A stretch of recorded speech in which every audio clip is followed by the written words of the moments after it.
And how is it going, everyone? Welcome to more I Wanna Be the Co-op with Draynoth. Hello, hello.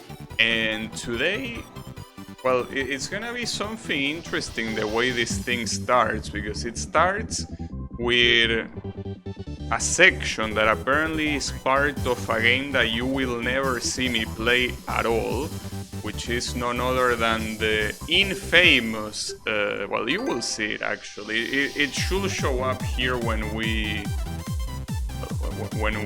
get to it. Well, I think you need to leave the screen and come back, but it's okay.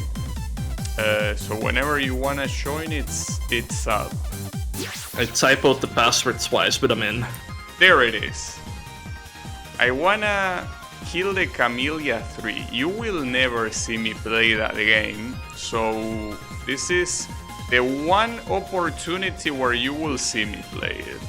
So yeah, I don't know how that makes you feel, but I hope you enjoy it, because it's the only bit of Camellia 3 you will see. But yeah. Also, how is it going, Big Malone? Oh, I need to go. Wait, do I need to go low? Well, I think I do. I mean, let me know what you see on the other side. Yeah, we both need to be alive. Alright. Well, I wonder what difference... It resets both of us as well. Yeah, but I wonder what difference it makes going bottom or top here. Well, it's just two different paths, it seems like. Yeah, but I will assume that... Wait, hold up. I want to see... Oh, because there is a button on the bottom and a button on the top. And then... Wait, this thing... Oh, it flips! Alright, pretty... Well, I'm assuming that's what your button might do. Oh, I thought you wouldn't make it. I was checking the stream so I could see the other screen that you were on. It makes sense. And then I didn't pay attention. I'm getting owned here. This is a really annoying section. Well, it definitely, like, with those moving ladybugs, it seems like an issue. But I think here, this is one of those, like on the bottom, it's one of those claustrophobic needle sections. One of those where you barely have any room to jump.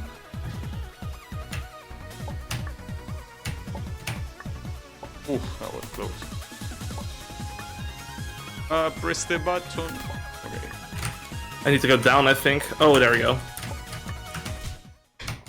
Oh, okay, you need to go up. Oh, and you need to make it, well, not that fast, I guess. But yeah, I get it. Good to know. Well, it's not as hard as I thought. But yeah, it will take no choking. I mean, every time that you have a moving platform, well, in this case it's a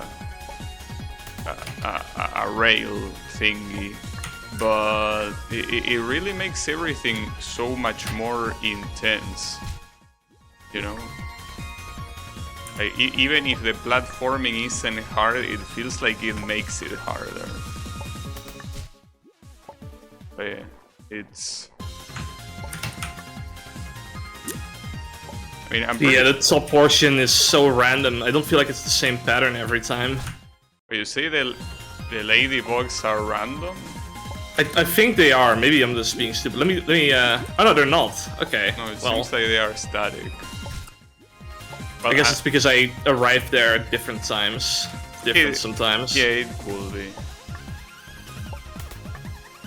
Yeah, but it's an interesting psychological effect. Like, if someone tells you to do something, and like something simple, like, I don't know, go... Sucks. Like, go write a document of 2 pages of what you done today. Now, that might be a pain in the ass, but you can probably do it no problem. But then they tell you, write that same document in 5 minutes. That's not that easy to do. even though it's the same task.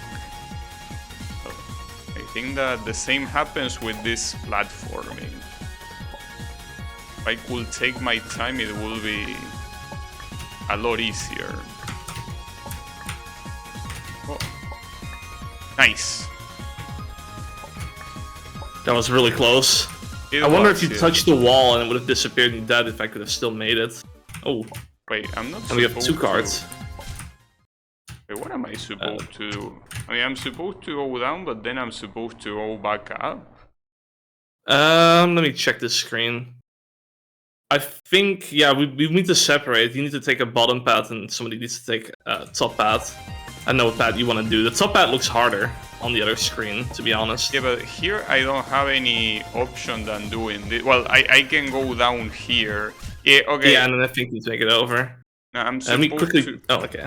I'm supposed to land on this thing. Yeah, okay. I think that jump is not actually low enough for me to do it without the... Yeah, the word that I was looking for is wagon. That's what this thing is called. I was calling it rail. No, the rails are what we are driving on. Wagon. Oh, damn. So, wait, hold up. I need to jump first then, right? Like this. Or maybe no, because... I think we need to do it about at the same time. Oh, there is... Okay. I need to land on that platform. I didn't see that platform. Okay. Okay, this looks a bit weird. I think... Yeah, okay, the top one doesn't matter, but...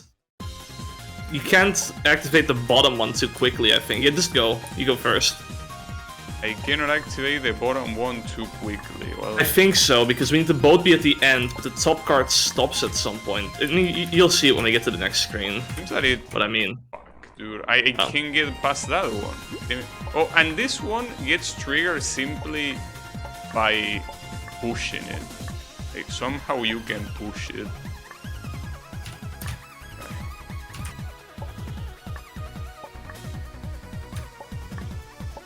This looks interesting. Okay, I do that, then land here, jump into this, land here, okay.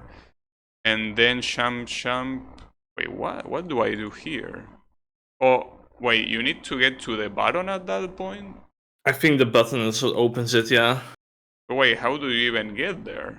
I think that button that I'm thinking Oh, there here, is a button there, yeah. It's being blocked by the game over. Okay, yeah. Alright. Damn it, I can't stop pushing this thing. Like, I don't mean to, but it just happens. Alright. Nice.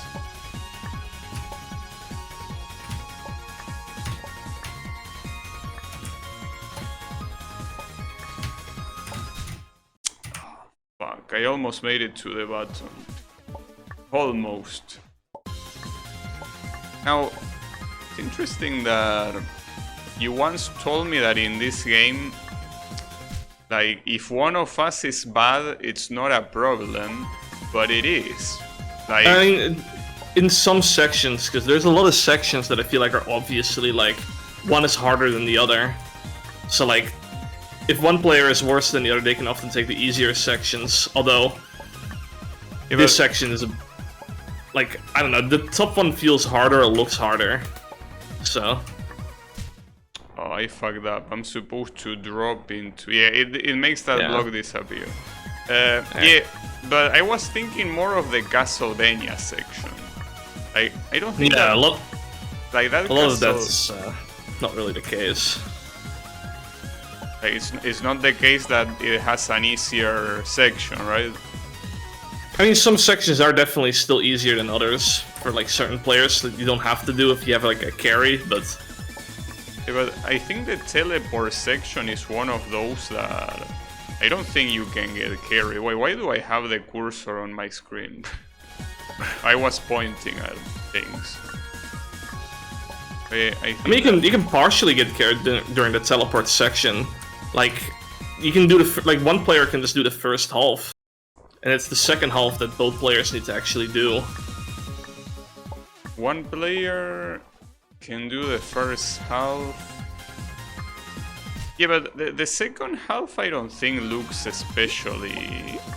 God damn it. Looks especially easy to do. Because that sort of teleport platforming, I feel like for newer players it will not be very doable. Nah, for sure. I mean, it's easier on medium difficulty. Like, that is like another thing. That's sham. Yeah. Yeah, medium difficulty, like, it changes the platforming. It doesn't just, like, give you less saves or more saves. It, like, actually changes the platforming to be easier as well, so... Yeah, I keep forgetting that we are supposedly playing on hard difficulty, but yeah. Yeah. I guess it... Yeah, this is hard difficulty is, as the name implies, hard. It is hard, yeah, but... It like... Wait, what does Master do? I don't exactly know, I haven't played it yet, so... Maybe. I hope it adds, like, more difficult platforming, but it also might just be, like, less saves or something. I have no idea. Oh, that was really close. It was close. It might be kinda... Well, I think the bosses are actually harder in Master, like... I was watching someone that was playing Master, and I think the bosses just have more health. That could very well be too. The Boshi... The Boshi difficulty.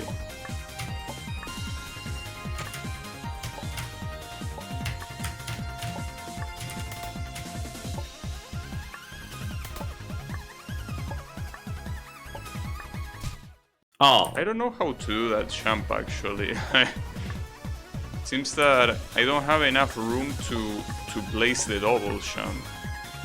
Not to mention that I need to do it fast. I don't think I can make it to the wagon otherwise.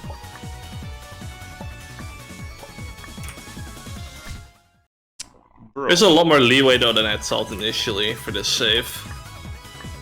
Yeah, time-wise, it seems that like that's not the issue. The issue here is the good old PSI. Yep. So I feel like if I try the top part, it will be worse.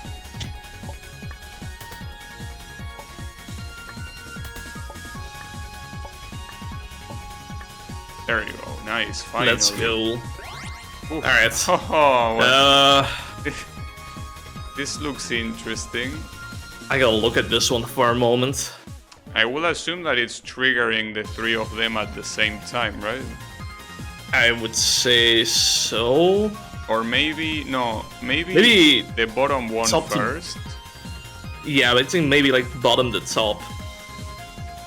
A little bit of an issue, especially because I think the respawn is up here, right?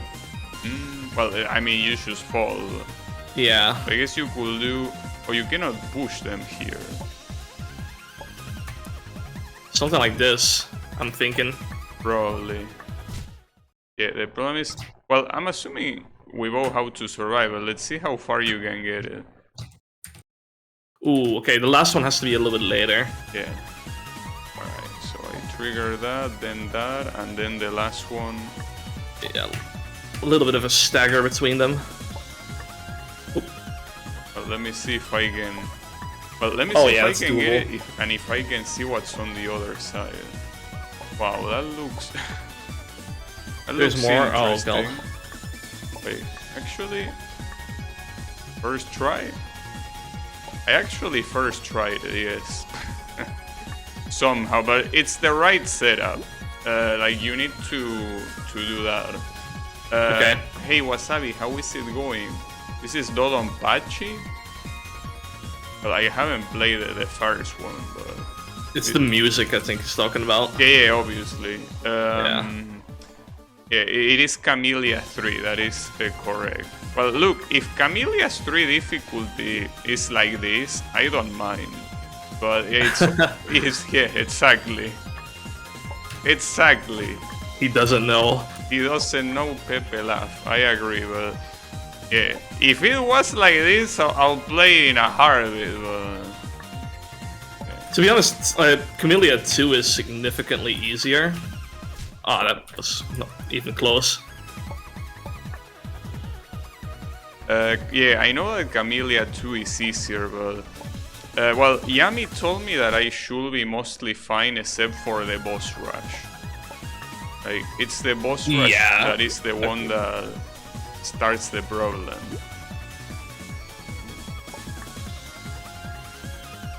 But, you know, I mean, I know that I'm being warned, but I really want to play Camellia 1. I don't even know how bad it is. Like, I heard a lot of bad things about it, but I haven't actually, like, seen it myself.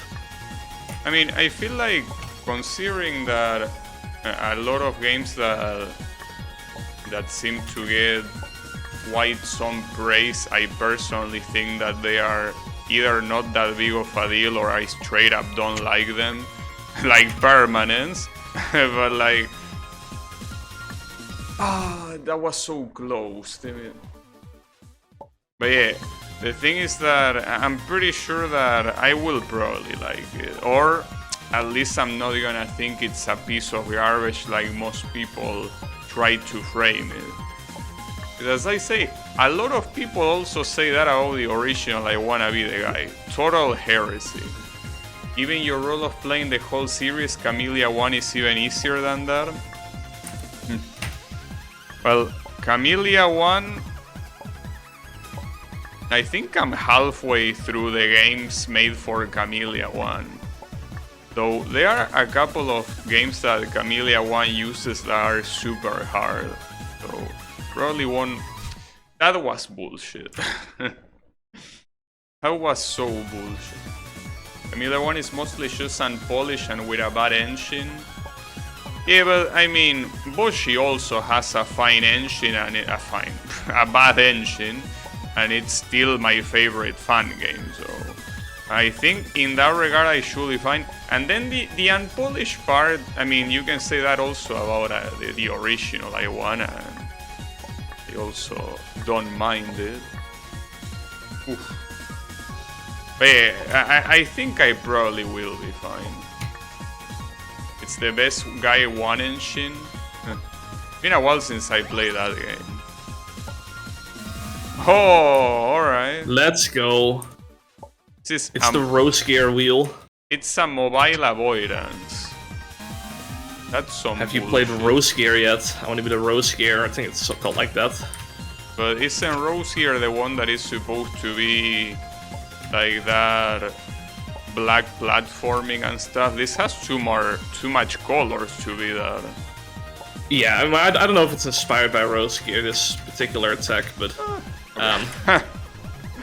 it is one of my favorites, that fan game, so... Oh, okay. We have Look at it. Amiku avoidance. Crime and punishment. Even who made Rose here, I doubt you will like it. I mean, it's made by the Permanence creator. I played Permanence 2 and I played the Rose Gear level, and I precisely stopped playing after beating the Rose Gear section. But I will be fair, the Rose Gear is an easier game than the version that is in Permanence 2. And it also comes in a more jank engine, so maybe you'll like it more because of that. Well, I mean, being a shank engine... Wait, did you die? I did. Okay. I don't know if we need to be both alive, I think one of us can just make it here. Oh, we can try. Did someone say Deco 27? Well, I didn't, but... I didn't know that it was by him. So the question is, as you can say, if one of us survives, we can make it. Oh, what happened? Alright. So? Wait, this is a wall. That's it. You're in a room with Miku now. Oh. Enjoy your life. Him. Well, this will be pretty awesome, but there's people watching, so I think that we can do anything. No, but wait, what were you supposed to do there? Maybe we are both supposed to be alive. Weird that it doesn't just reset.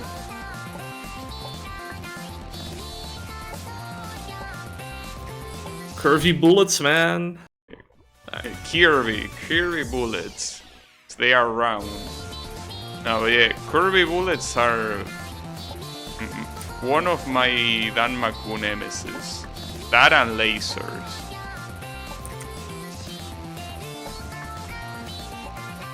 Lasers ain't that bad. I can read lasers very well. Well, the problem is not reading lasers. The problem is when you have lasers on top of something else, so the laser effectively acts like a wall. And it gets very annoying, because it obviously limits your movement. Alright. Well, now what? Oh, I almost choked it. There we go. So we did need to do that. Well, that was pretty easy compared to how it could have been.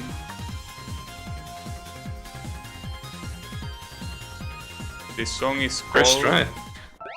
It's called a bunch of kanjis I can't read. Oh, it's our favorite. Yeah, well, that is if I can get there, because it's studying... Yeah, bro, I will have to leave this one for you. I don't even know the way.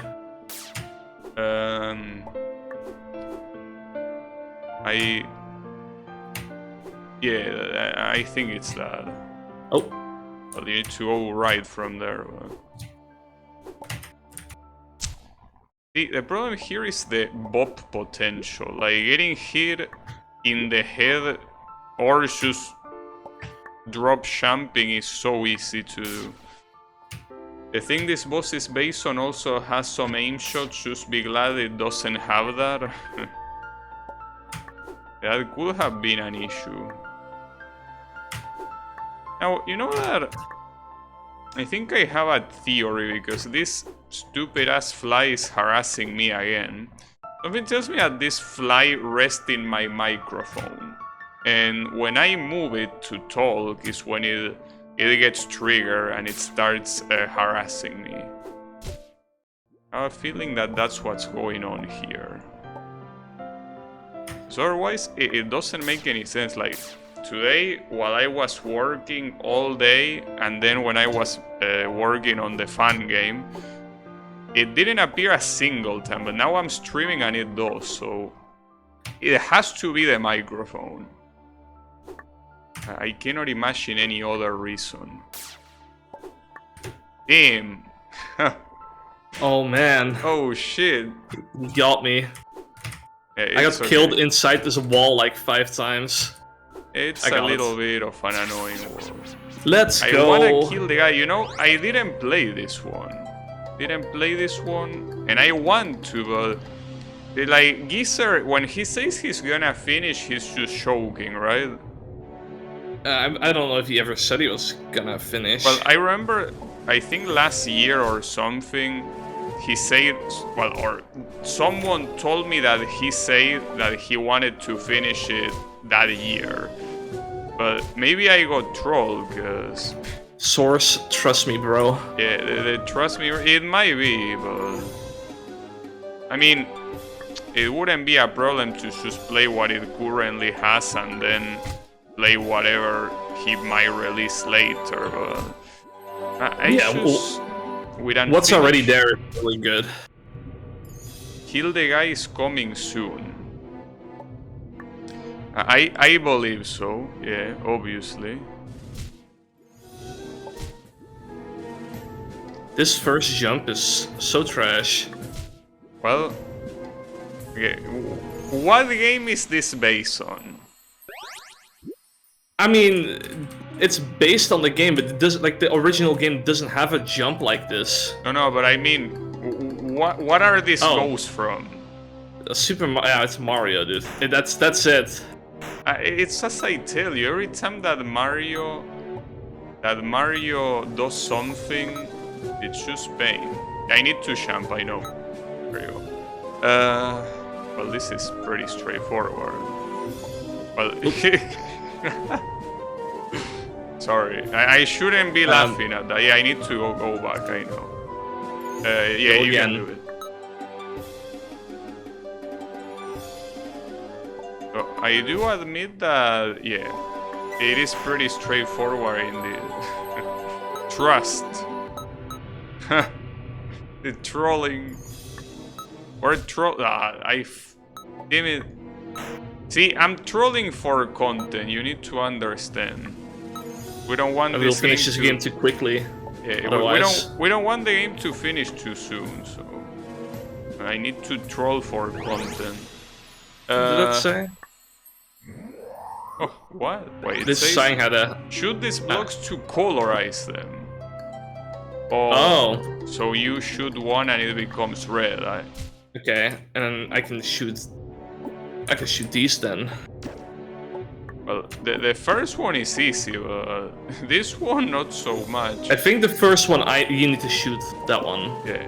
Because otherwise I won't be able to make it. Then the next one I shoot. Yeah. Wait, but I will need to shoot here from below. Like shoot that one.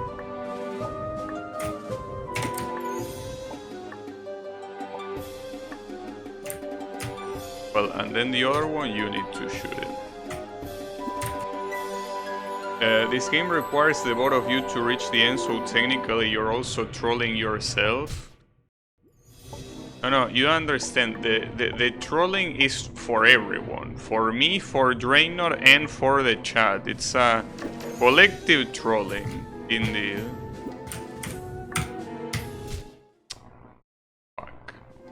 Gotta think about this one for a moment.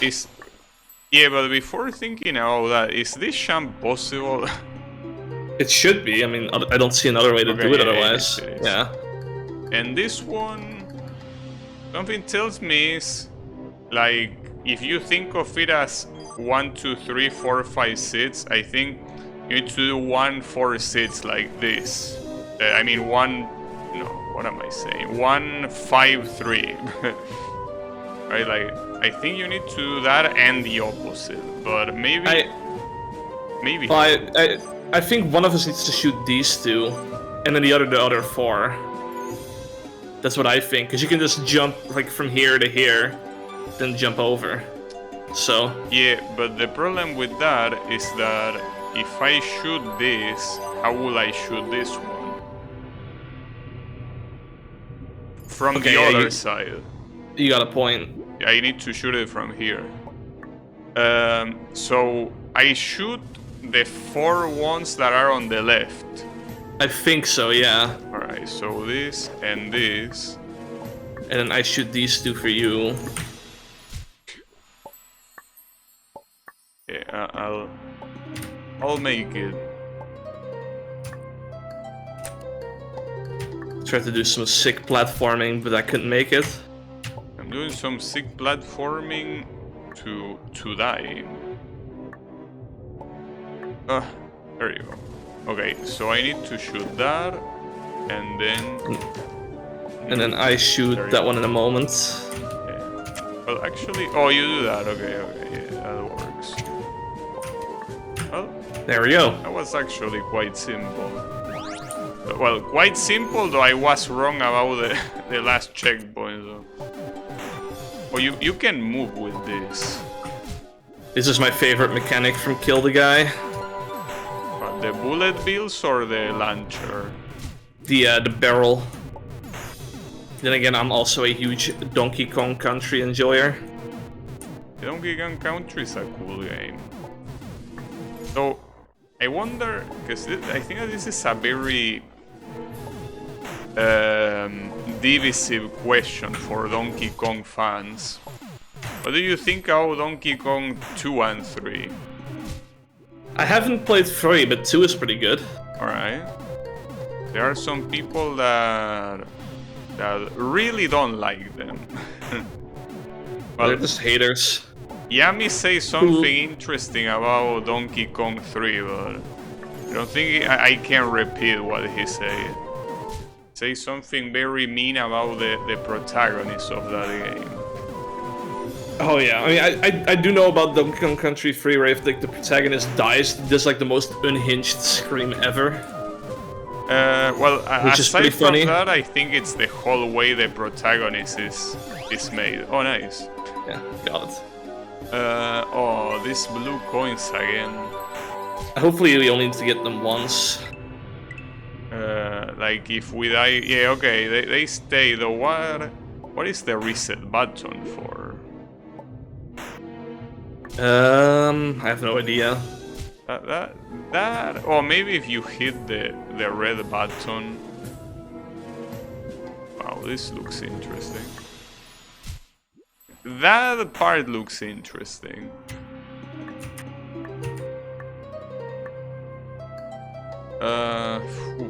Okay. Yeah, that's the thing. You need to go hard left there. Oh yeah, we only got one shot at this, it seems like. Because if you hit, though, hold up. We need to do it together, right? Because if you do it first, well, actually, hold up. This gets activated, but at the same time, you have this to hit. So actually, I don't think we need to do it together. Like, you can, or well, you or I can do it first, hit this, and then, well, the question is how you get this one. Well, I think you can choose double jump from here to here, but the issue is that when you do that, this is blocked, so I will have to switch it, or you, whoever. What if I jump here and then go here and hit this button?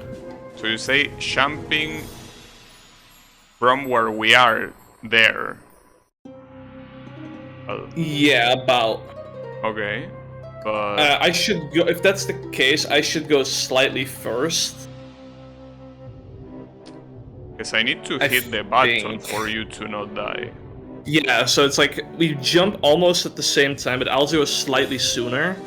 Alright. And then I will hit this button after as soon as I can, I guess. I gotta think about this. This is a tough one. I mean, this jump looks like ultra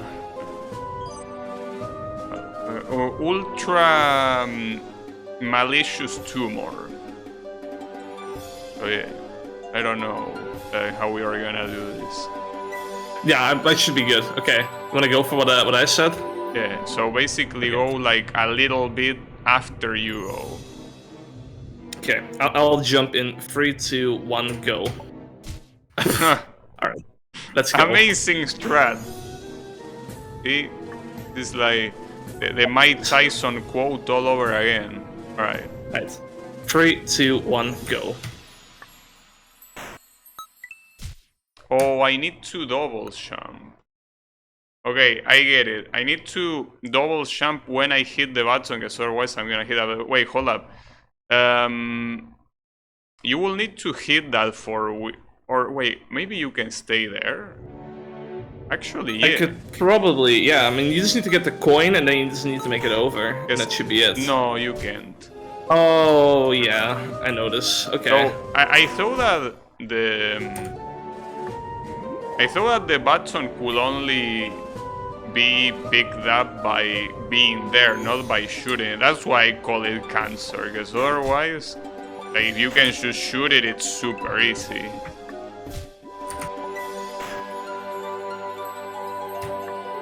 Good to know you only get one shot. Okay. We'll just try again. Yeah. Alright? Yeah. Alright, 3, 2, 1, go.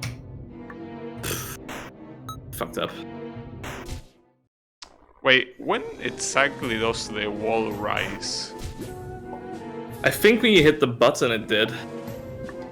Yeah, I guess that at that point it's better to reset. Mostly to not pick up the coins again. 3, 2, 1, go.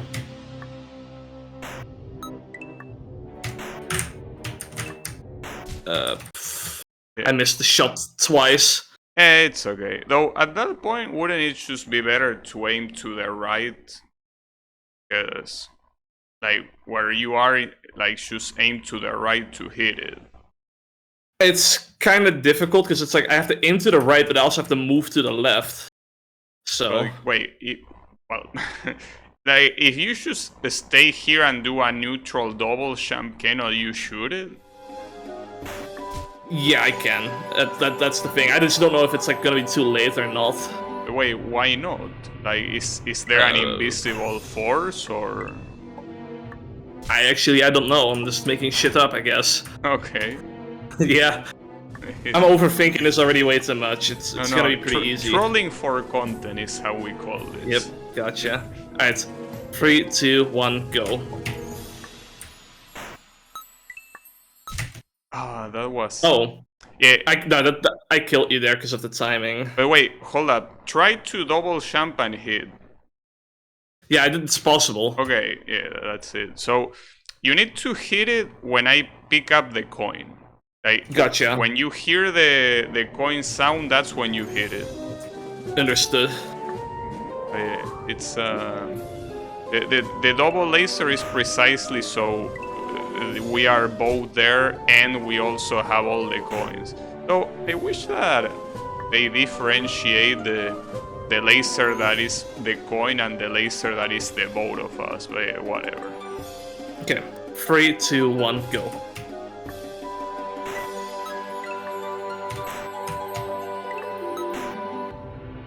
Again. Oh, nice. I almost forgot, and I noticed it. Okay, good shit. Yeah, well, I wasn't really paying attention anyways. Oh, this is... okay. This is interesting. Like, I will need... because the only way you can... well, actually, if you turn this... okay, I think I get it. The one on the left has to be of one color, and I think... I'll just shoot it. yeah, and... like, I need to shoot that for you, and you need to shoot that other one for me. Yeah, I think that's the case. So, making this jump, yeah, like that, okay. Okay, And now we just have, collect the coin. Oh, we get one chance. And that's so mean. That is fucked up. But wait, there is an interesting thing also. The fact that the coins are above colored platforms. So, I mean, the top one wouldn't be that big of a problem, but the bottom one seems super painful.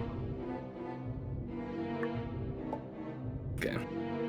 I'll do the top one. I feel good about that. I already died to it once. I won't die to it again. Yeah, yeah, I will die to it again, apparently. Yeah, no, but I think my biggest concern is who goes for the color platforms, because like here, like that's the thing, we both have to go for them, because one has to shoot and the other one has to land. So should I shoot or what? I mean, you can go for shooting them, yeah. Like, while you because by the time I'll be back, then I can probably get the coins, so... yeah, like, while you're getting the top one, I should shoot.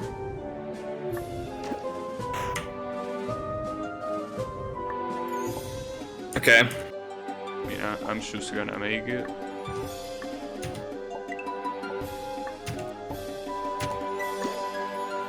Oof. Okay, I gotta think about this one for a little bit. Yeah, see, the issue with that bottom one, how do you get it? Because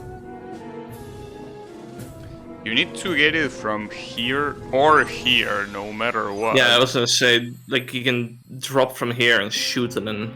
no, I don't know. But here it will just block. Well, none of the toggles off at the right time. Wait, it wouldn't, right? Like, if I shoot from here, like, I could shoot while this thing disappears and land on it, pretty much. There we go. Yeah, you can do it. Alright. Well, it's a shame, though, that I died because I didn't know what to do, but... all good, we now know, so...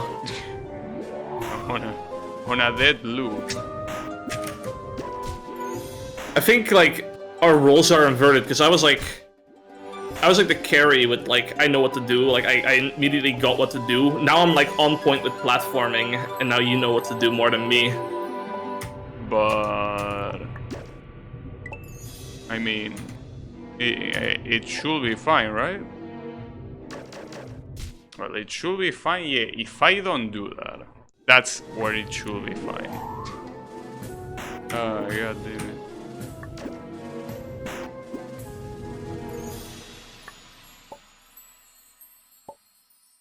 It's interesting that you can get caught in the middle of a platform and you just fall into another platform. I'm an idiot. I like my brain synchronizing on those bottom platforms is hard. Well, you can do you can do it from the top too.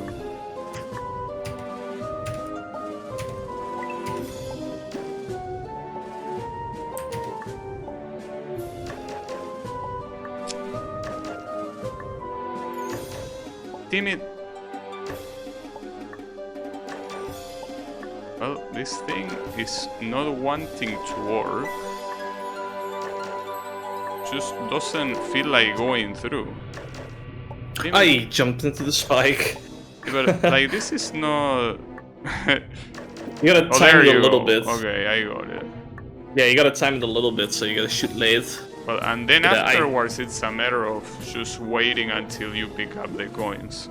Yeah. Alright. Alright.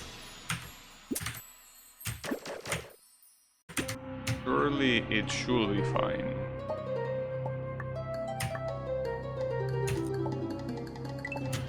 Something that I gotta say is that a very cool song. It's like some sort of remix of Yeah, of one the of Ghost House theme from Yoshi's Island, I think, if I'm not wrong. I wouldn't be able to tell you. Though, while I'm trying to shoot this, wouldn't it be better if you try to go for the top one, or...?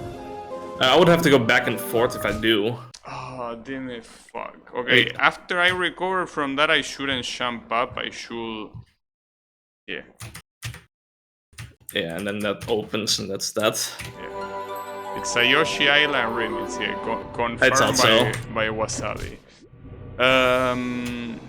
I haven't played this game in so long, Yoshi's Island, but I do recognize the song still. Maybe one day I should play, but yeah, that's the thing. After I play Super Mario 3, I told to myself, I'm not playing another 3D Mario game ever. But yeah, I don't know. It's just that Super Mario 3, I really couldn't like it, unfortunately. Nice.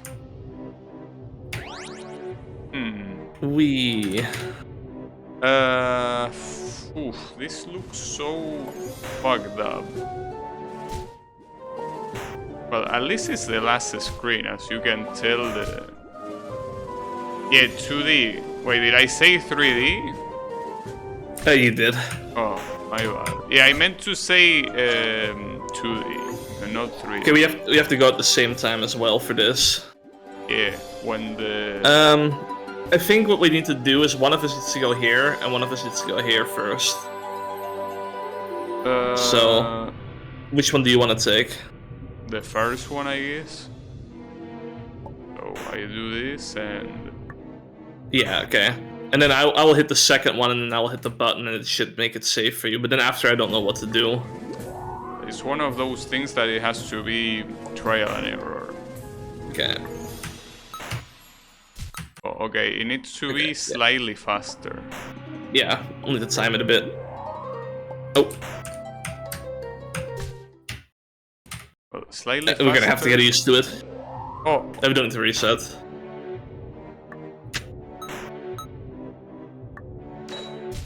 Oh, there is an invisible wall here, actually. Okay. I saw it. But wait, if there is an invisible wall there, what do I... Well, at that point, you will... Are you sure it's an invisible wall, or is it because you hit the button? No, it seems like it's just here. Like, I think what needs to happen is, when I get to this point, you need to hit this one. Yeah, that's what I was thinking too. And then I don't know. Okay.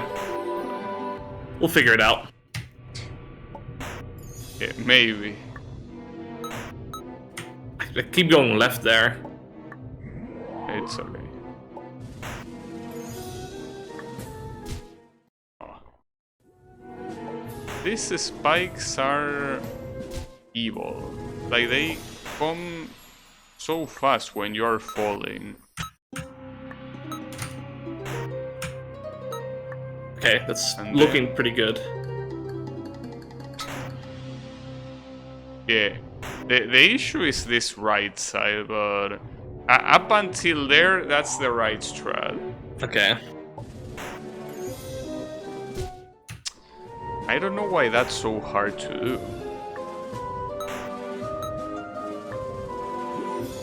Like the gravity really messes me up. It's hard for me to press jump before the spike.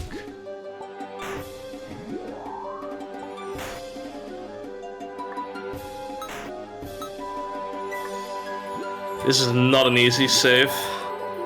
Yeah, doesn't look like it.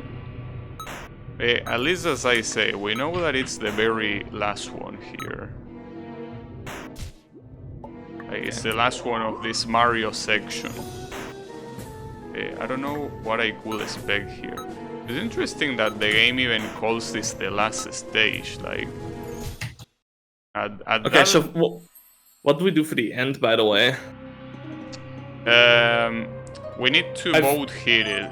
Like, Yeah. you land here and it's gonna activate this, and then I land here and it's gonna disable it.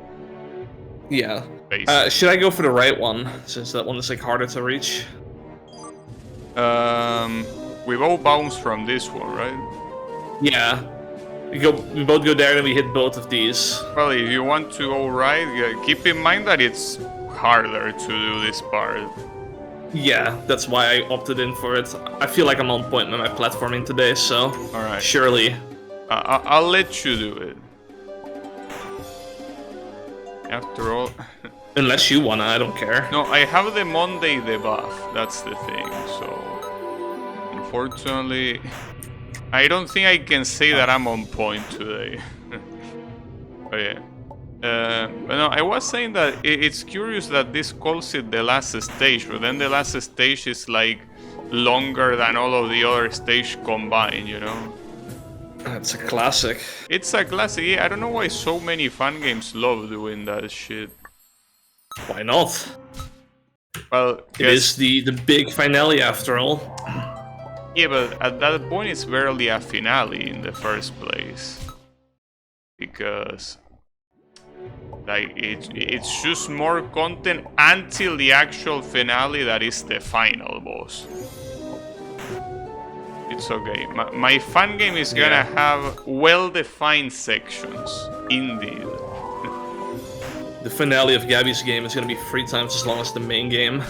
Well, that depends, because I do think of how I wanna do it, and assuming that I can actually do it the way I want to do it, it will take long because of the difficulty. But yeah, I don't know. Like, it's pretty hard to make screens that are hard, considering that that I need to be able to clear them, you know?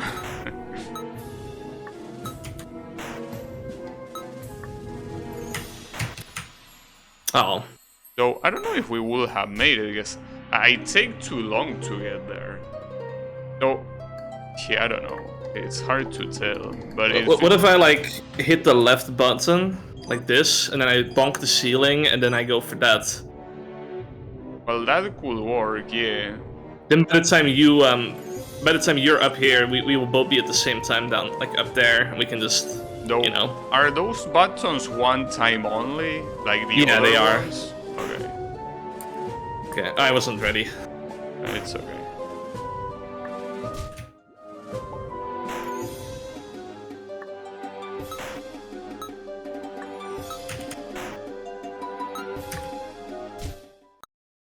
Well, Yeah, you can see it. Yeah. There we go. Will So be... kind of like that, I guess. Yeah, now we need to do that, but with me actually not dying.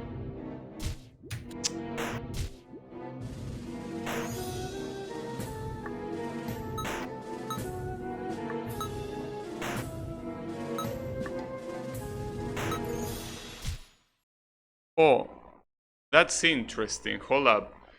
Oh yeah, I just realized what happened. So you I need killed to you go. there. You need to go for the right one, but it will be like at the time that I hit this one, you will be pretty much here. Like, I'll just have to stagger a little bit longer, or go a little bit later and whatnot. That should be okay. oh, it's. I died to this one. Nice. Very good. Good one. Okay, or inventing ways of dying. Wait, I wanna see. Yeah, I think it will go down to the wire there. Like, it will be very, very tight. You know, I heard the champ sound, but I also died, so how does that work? Magic. I have a feeling that I got slightly scammed.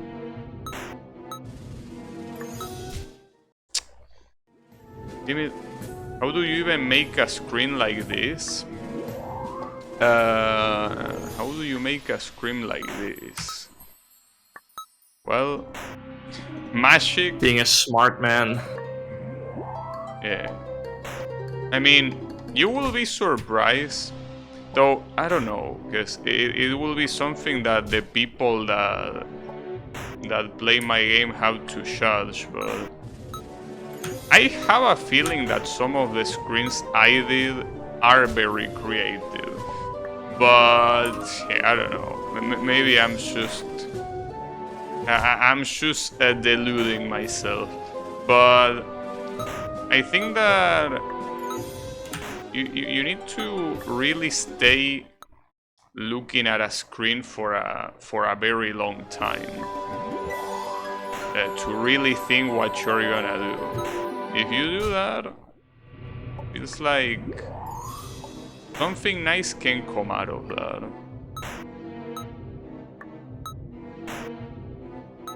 Even if it looks like a waste of time, just staring at the screen for a long time thinking of things kinda works.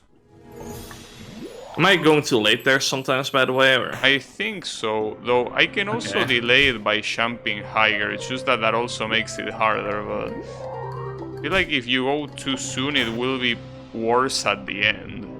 Nah, it's fine. I can adjust. But wait, don't you have to jump into the right one first? I don't think that matters, because both do the same thing. No, but I mean... Like, if I jump into the right one, I'm gonna die because of the ceiling here. You say that it's the same time landing here or here, because if you double jump, it takes the same. If I land here, I can bonk the ceiling again. Like, so. the time that it takes to get to the button is the same. Right? Yeah, pretty much. Okay, yeah, in that case... Like, I can also just do a double jump over here. Yeah, in that case, the left one should be the best idea, probably. Also, that also sometimes kills me, the electricity. Oh, I thought it was the spike killing you. I think you might need to shoot the button instead of just touching it to hit it earlier, maybe? I kinda doubt it, because the thing that makes it take a while is for me to get up there. Like, yeah, I don't think it will make any difference, like, when I'm here, to be here and shoot, or just to be there. I mean, if you... Oh yeah, actually you can't do that. Huh. You know, I need to hit it afterwards, because if I hit it from here, I die here. Yeah, okay. But yeah, it's okay. Need to work out some magic.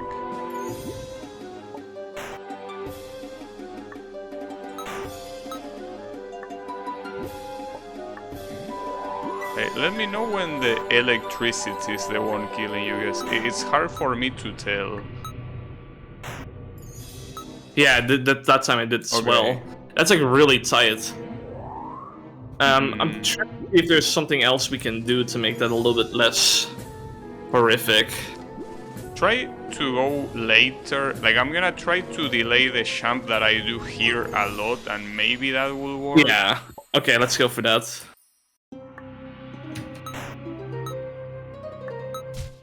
Oops. Yeah, that's the right strat though. Like, it will have worked, but yeah, I fucked up.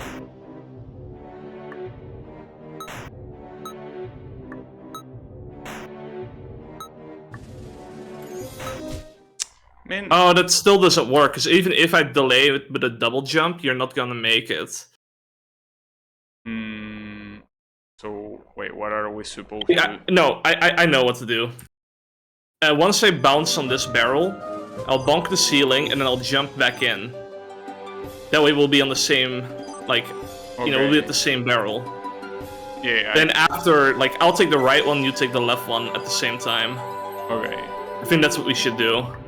Well, I mean, better to try than to not try.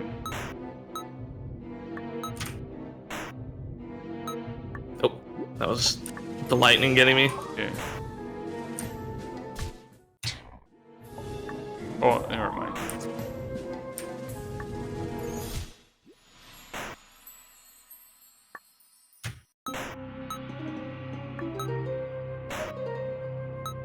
Oh, got me again. Or maybe it is still going faster instead of slower, but I'm not sure. I'm trying to go as slow as I can on my end.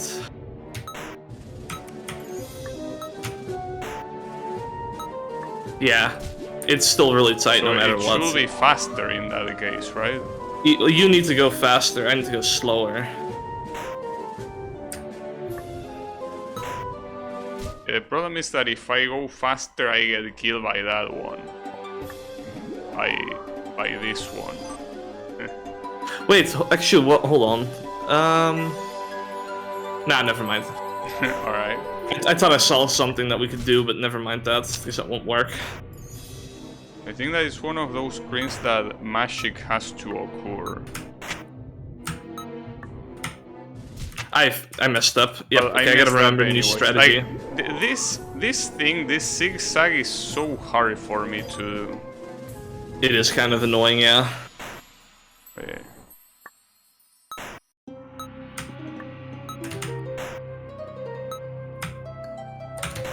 Oh. Wait, and then I do this, okay. That would have worked if I didn't die. Yeah, but it happens. This is a messed up checkpoint. Like, for example, there I died to the lightning. Like, the synchronization has to be almost perfect.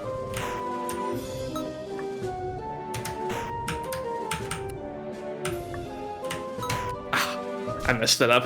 I panicked a little bit. I don't blame you. I mean, especially going on the right one. Like, going on the right one, it has so much choke potential.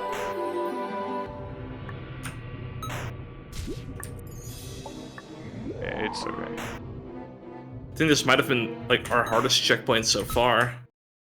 You mean like in the whole game or in this? Yeah, I feel like we spent so much time on this one so far.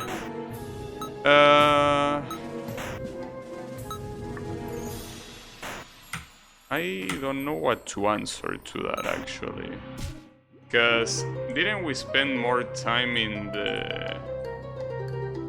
Actually, maybe you're right. The Castlevania one with the teleports was also pretty hard, but we died less, I guess.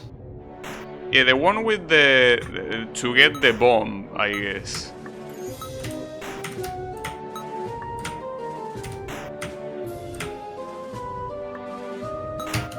Oh, come on. Okay, I'm getting better at it, so should be good in the next 2 attempts. Yeah, it's fine.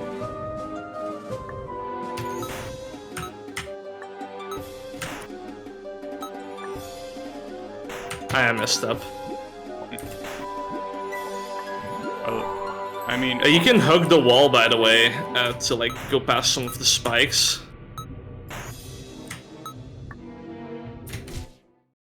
Like, Like What? right there. The one you died to, you can hug the wall. But oh, you mean the left wall? Yeah, this one. Oh, okay. Yes, I want. Yeah, if the that makes right it easier. Though I think that that would probably be worse, because I think that I already subjected my muscle memory to just zigzagging manually.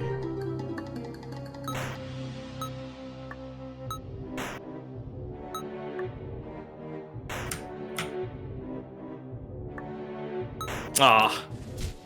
Yeah, it's a hard jump. I'm very bad at like drop gates, even though this is like a nerfed drop gate.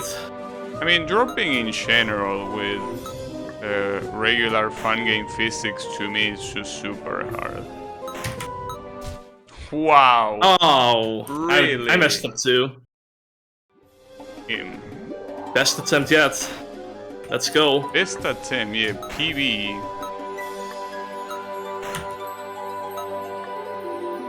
I messed it up. You know. I personally think we did take longer on the Castlevania checkpoint that you have to reach the bomb. I think that one might have taken longer.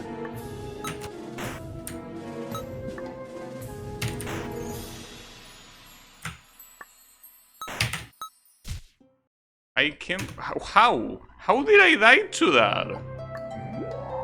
Damn it! And it's such an easy one, and I died to it. That's so fucked up.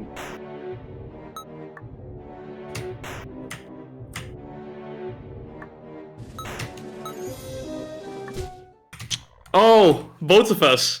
With I at the top right spike. Yep. So you need to delay the jump after you hit your head with the ceiling, because otherwise that spike will get you. Yeah, I missed it.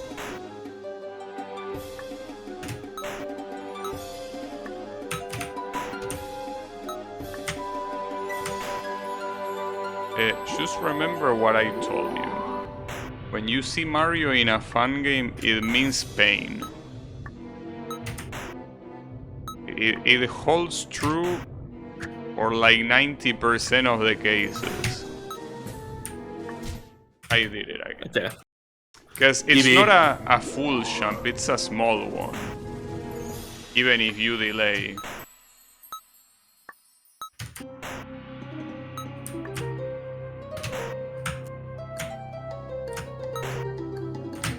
Oh. Well, I fucked up actually, because I was supposed to double jump.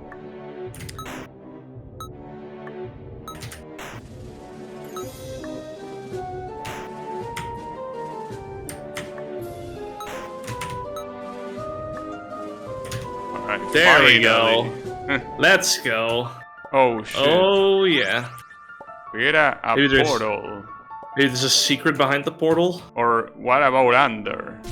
I know, I No. can confirm that it's not under.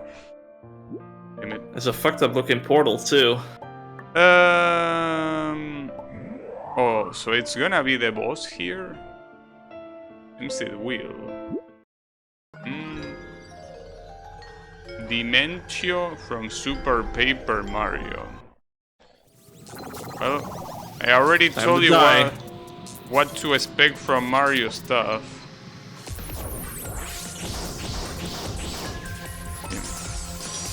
Nice attacks. Wait. Oh, you can shoot him there, I think.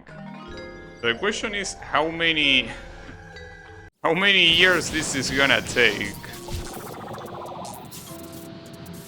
Let's go. Wings of V levels of boss difficulty.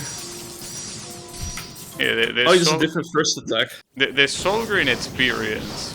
Though it's understandable why there is no secret boss, because otherwise this wouldn't be the final boss.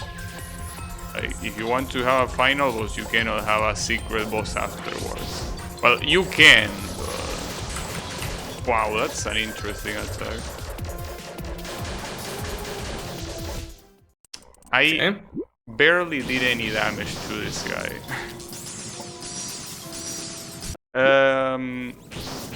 You know that? Can you call Shimakase?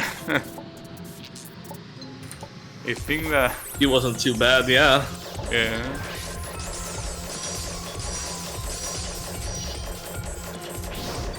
You know, it looked like I killed you by shooting at you. That was pretty funny. Though, can you imagine this game with friendly fire? That will be... Well, it would be nice if Master Mode had friendly fire. PvP enabled. PvP enabled, yeah, and it will be so hard, guys. The bosses, most of the time, you're just gonna shoot the other player. Can't do much about that. Fuck. These first attacks are pain. I mean, the issue of these attacks are the RNG, because the pattern itself is not hard, but the fact that they are random, you can get some very nasty combinations. And that galaxy looking one is... No, actually, you know what's messed up? It's messed up that you need to jump to hit him. Because if you could just stay on the bottom, I think I can dodge most of those without that much problem, but having to jump...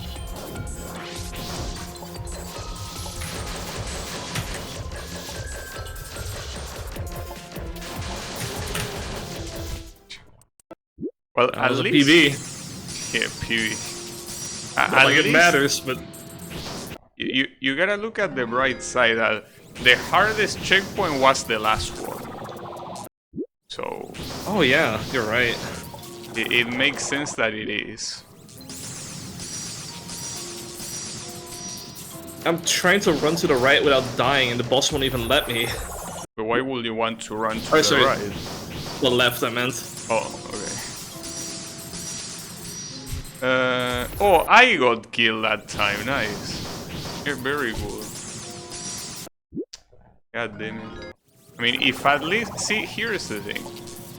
With Shimakase, it might be very hard, but at least you can look at a cute girl in the meantime. I don't think this guy is very cute, personally. Hell no. So yeah, that's the issue. That's why the extra bosses in this game are tolerable. Like, they are super hard, but you always get the motivation right there. But then this guy, I don't know about that. Oh, you can enter that black hole and die, obviously. Like, it gives a cool effect.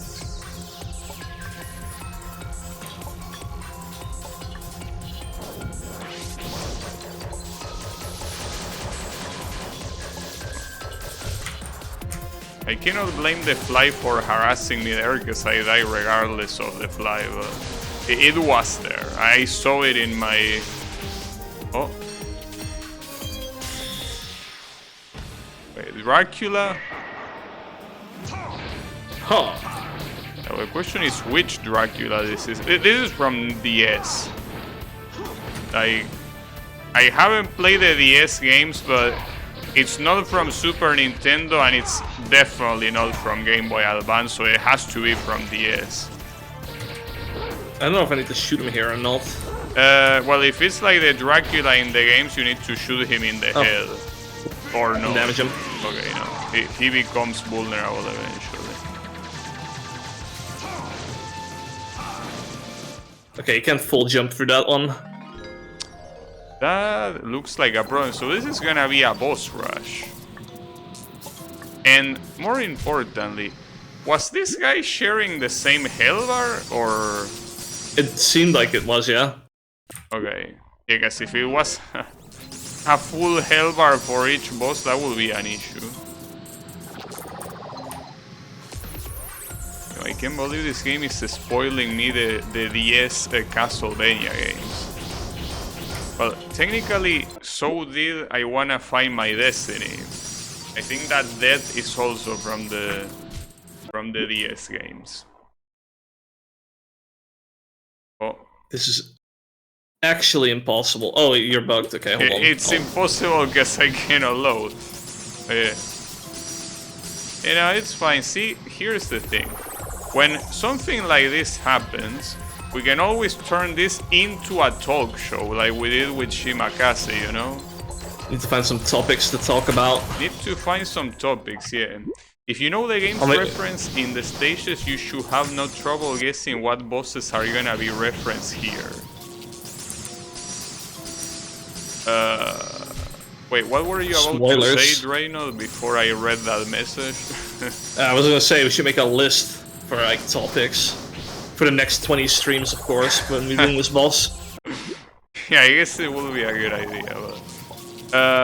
wait, what Draynoth said? That I should be able to guess the bosses by the stages we played. So the problem is that all the first 3 stages were all pretty much from Sonic, but we already got a Sonic boss. Unless you mean the stages in the final stage, in which case we got Castlevania. Well, the problem is that we got Camellia. That's unless we're gonna get Camellia as a boss, that will be something.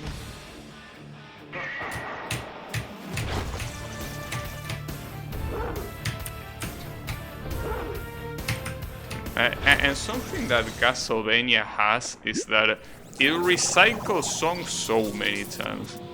Like that Dracula song from Rondo of Blood, they recycle it so much. Yeah, he says from the last stage. But yeah, I mean, from the last stage we got Mario, we got Mario. Technically it's Yoshi's Island, but yeah, Castlevania and then the medley part, right?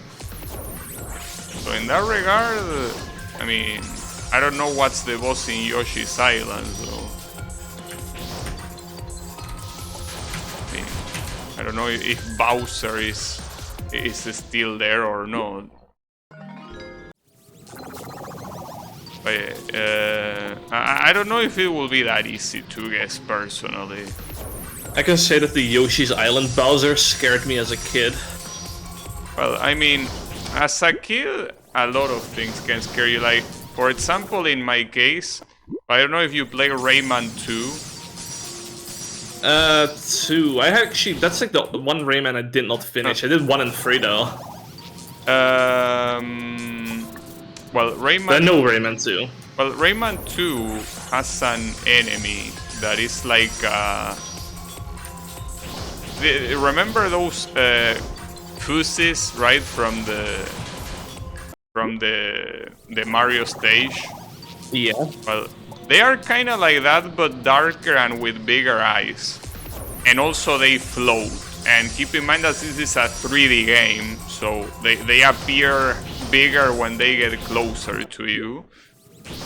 And they move very slowly.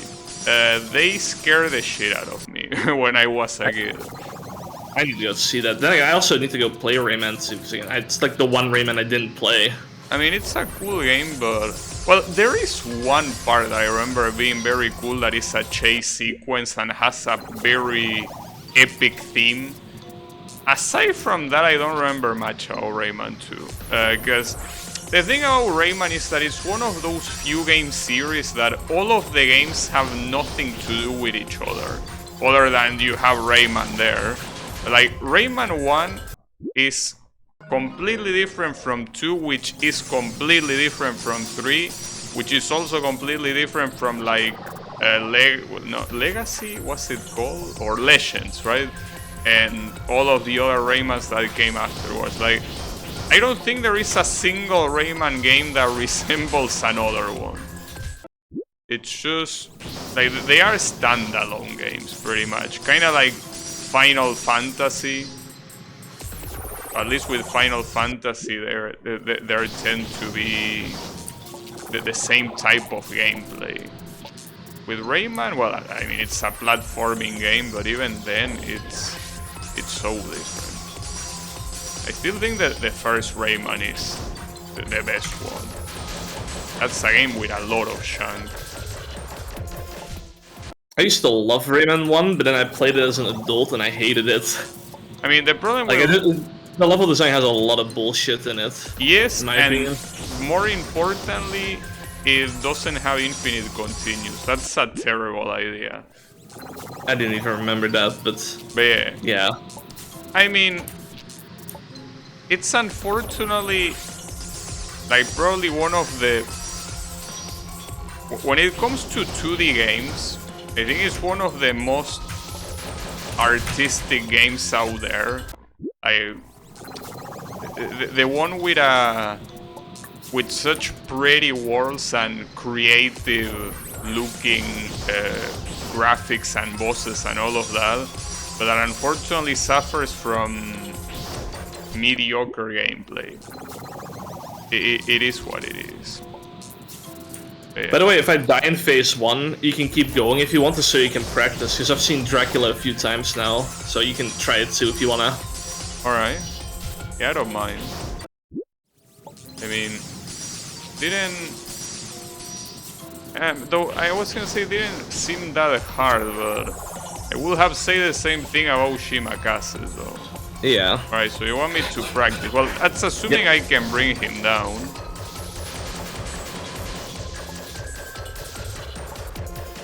Because I think I understand phase 1. It's just RNG, so it's difficult. I need to reset, because I'm bugged. Yeah, I'm pressing reset, but I think... Oh, you need to skip and then press reset. Okay. Okay. Alright, so in that case... We gotta welcome everyone to the Gabby and Draynoth talk show. Here in a very interesting Monday. And Next episode, we'll invite Yummy on as a guest. Yeah, the problem is that our guest hasn't arrived yet. I think he might have gotten a traffic jam, so it's okay. He will be here shortly. But yeah, in the meantime, I guess we can ask our anchor Wasabi of a topic. Do you have any topic in mind, Wasabi? I wonder. Yep, coincidentally, we're talking about Rayman, and you getting scared by one of the enemies in Rayman 2. There was an enemy in Rayman 3 that used to scare me as well. It was, I think, the first boss. I wish I could remember more about Rayman like, 3. Yeah, it's like the guy that's like... What's it called in English? He's like on a thing with 2 legs, and he's like walking around. It's you have to hit him with a rocket. Steel? I think it's the one, but it's like a really fucked up looking one. Yeah, it used to kinda creep me out as a kid. I wish I could remember. The only thing I remember about Rayman 3 are the stoner-ass minigames like the tennis and the missile thingy, and the final boss. Those are the only things I remember about Rayman 3, so... It's been a really long time since I picked up that game. Yeah. Wasabi got nothing, unfortunately. Our anchor is got nothing. Also, how is it going, AC Borgia? Rayman 3 is a banger game, says AC Borgia, and he's right. It is a cool game. I just wish I remember more. It's... I mean, just having that many minigames is just very cool. Like, feels like it's one of those things that if you want to attract a kid's attention as a game developer, put a lot of minigames. I feel like that's a winning formula. Now, talking about Rayman also reminds me of the Jak and Daxter games. Did you ever play those? Jak and Daxter, I played the first one that I think is called The Legacy of the Precursors or whatever. That's a good game. Like, it's basically... What could I compare it to? Because it's kind of like an open world game. But like, Yeah, it's like an open world collective on stuff like Super Mario 64 and stuff, where it's like you have zones and right, they have like collectibles and objectives. it's even more open than that, because for what I remember, Yeah. like you don't enter a level through a warp. Like the levels are the world itself, basically. Yeah. That was like really cool, like really mind blowing. Like you could just walk anywhere. Yeah, and I remember, I think I 100% that game, and you actually get a reward for doing 100%. You get a cutscene where the girl kisses the protagonist if you 100%. Of course. Hell yeah. So yeah, it's a pretty nice one. But I didn't play the other ones. That's the only Shaq and Dexter game I played. So. Well, I can recommend them. 2 and 3 are not always considered as good. 3 is, like, in my opinion, a little bit better than 2. But there's also the spin-off game, Jack X, which I think you'll like that one. It's like a racing game, pretty much. Huh. Well, it depends, because I know that there is also a Banjo-Kazooie racing game, and I don't know if that looked pretty nice, but I could try. Though I think my problem with the By the way. yeah, actually I cannot skip. If I press the skip button, it just doesn't work. So I think that when one of us gets waiting for players, you have to wait until the cutscene passes. So yeah, it is what it is. I haven't played the Banjo-Kazooie racing game. Like Jack X, I remember it being pretty fun. It had like a lot of cool unlocks and challenges to do and whatnot. Well, I feel like, I mean, I don't know if it is like that, but I remember there is Crash Tag Team Racing on PS2, which is a racing game, but it's like you also go through a hub and you do some weird shit. It's probably like that, because I think they release at the same time. Though, I don't know if... It might be, except I don't remember there being a hub. Like, you still have to select your mission, like the races you wanted to do. Yeah. But there's like, yeah, there's all sorts of different unlocks and stuff, and you can upgrade your cars, if I remember correctly, by doing certain objectives. It's been a long time since I played it. But I remember having a lot of fun with it as a kid, because there was just so much to do. Well, Wasabi here says that he also should replay it, because he has fond memories from his childhood. Yeah, the first one I remember that I could, I mean, for the little that I remember, that I could probably call it a masterpiece, the first Shaq and Dexter. Hell yeah. But it's been so long that it's very, very hard. Like, it's one of those things that I will just have to rediscover it. Like, that there has to be some rediscovering, because, you know. The second one I remember, they tried to rip off GTA. They added the ability for you to like steal cars and stuff, and they added guns. It's like, really, yeah. They fell for the Shadow the Hedgehog trap. So, yeah, then the third one was pretty fun in my opinion, because that one added like proper. Like, if I remember correctly, that one added like cars and stuff, and proper cars too, and like a big open world to explore. And I thought that was like, again, as a kid, that was like mind blowing. That was like so insane. Yeah, I can imagine that, though. I really wonder what was my first game that I could consider open world, because I don't know if it was that one. Because Shaq and Dexter is a PS2 game, but were there really open world games like in PS1? Because I can't remember. I'm trying to think as well now. Well, technically, will you consider something like Majora's Mask an open world game? I haven't played Majora's Mask. It's the Ocarina of Time. I don't know.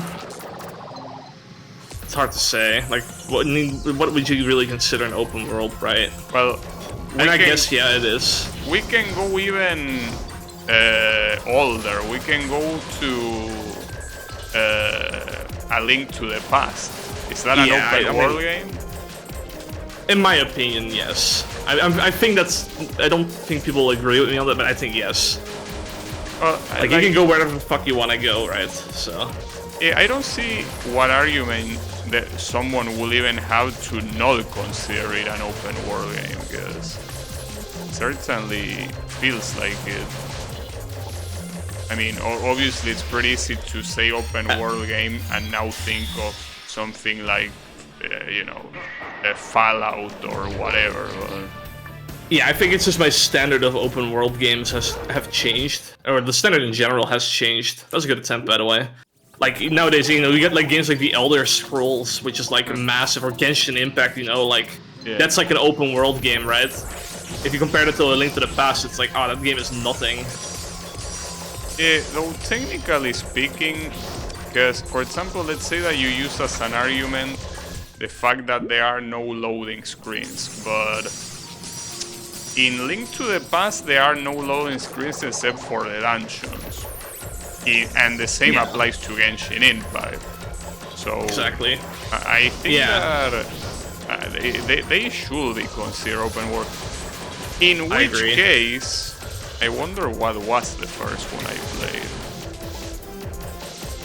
I wish I could easily think of it. Even the video market at the time, yeah, pretty much. The driver games were open world. I actually had Driver San Francisco on PS3 and I never played it. So yeah, I don't know how much I can say about the driver games. But you know, the important thing is what I say about what was my first open world game. Because you probably could say that Link to the Past was like your... Or what would you say was your first open world? I actually never played Link to the Past as a kid. I played it like, I think the first time I played it was like a few years ago. I'm actually trying to think. I don't think I played any open world games on the SNES at all. Like what I did as a kid, I played Donkey Kong, Kirby, and then the Mario games on loop. So I didn't really play that much SNES. So I guess you could say, well, unless it's also a game that you played recently, Ocarina of Time could have been the first one. Yeah, what about... I mean, I'm thinking like Super Mario 64. That's not really an open world, right? I mean, the problem is that if the lobby was more than just a lobby, but it's just a lobby, like, unfortunately. The PS1 didn't. I don't think there were any open worlds that I played on there. I would say like one of the first games had to be like Jack and Daxter, I guess. Then in that case, yeah, all the way to the PS2. Yeah, Jack and Daxter, GTA San Andreas. What else is there? So it could be the same thing for me because I don't really think I played on the PS1. Well, not to mention that the type of games I played are pretty much racing games, platforming games, and those sort of games. So usually when we're talking about that sort of stuff in the early platforms, I don't think there were many of that genre that you could call open world, because the first ones that appear, well, AC Borja mentioned Driver, that's a good example. Yeah, Driver, GTA, those will be like the first games that you, well, racing, you could consider having some elements of that, though, because the racing part is not that prevalent, but I guess those could be like the first racing open world games. And then, yeah, with platforms, it will have to be Zelda. Like the Nintendo 64 Zelda, but I didn't play that as a kid, so... Yeah, well, as a kid or as an adult, I didn't play any Nintendo 64 Zelda, actually. But yeah. It probably will be... Jack and Daxter, I guess. I don't think I can think of any other one. I'm trying to think of any other like open world PS2 games I've potentially played. I played quite a bit of PS2 games, but I played a lot as well. Stuff. But the PS2 games that I remember are like Devil May Cry 3, Budokai Tenkaichi, those games, obviously not open world. God of War. God of War, if it wasn't for the fact that it's obviously linear, you could consider it an open world game, but it's basically just you go from point A to point B and then from point B to point C. Like there is some backtracking, but it tends to still be streamlined. So I was just trying to think, because I played the original Xbox as well. Maybe there were some games on there that I might have played before that. Actually, no, I don't think so. Well, I didn't even play that much Xbox games to begin with. Unfortunately, the original Xbox, I never touched it. I never played a single Xbox exclusive game, so I cannot say at all.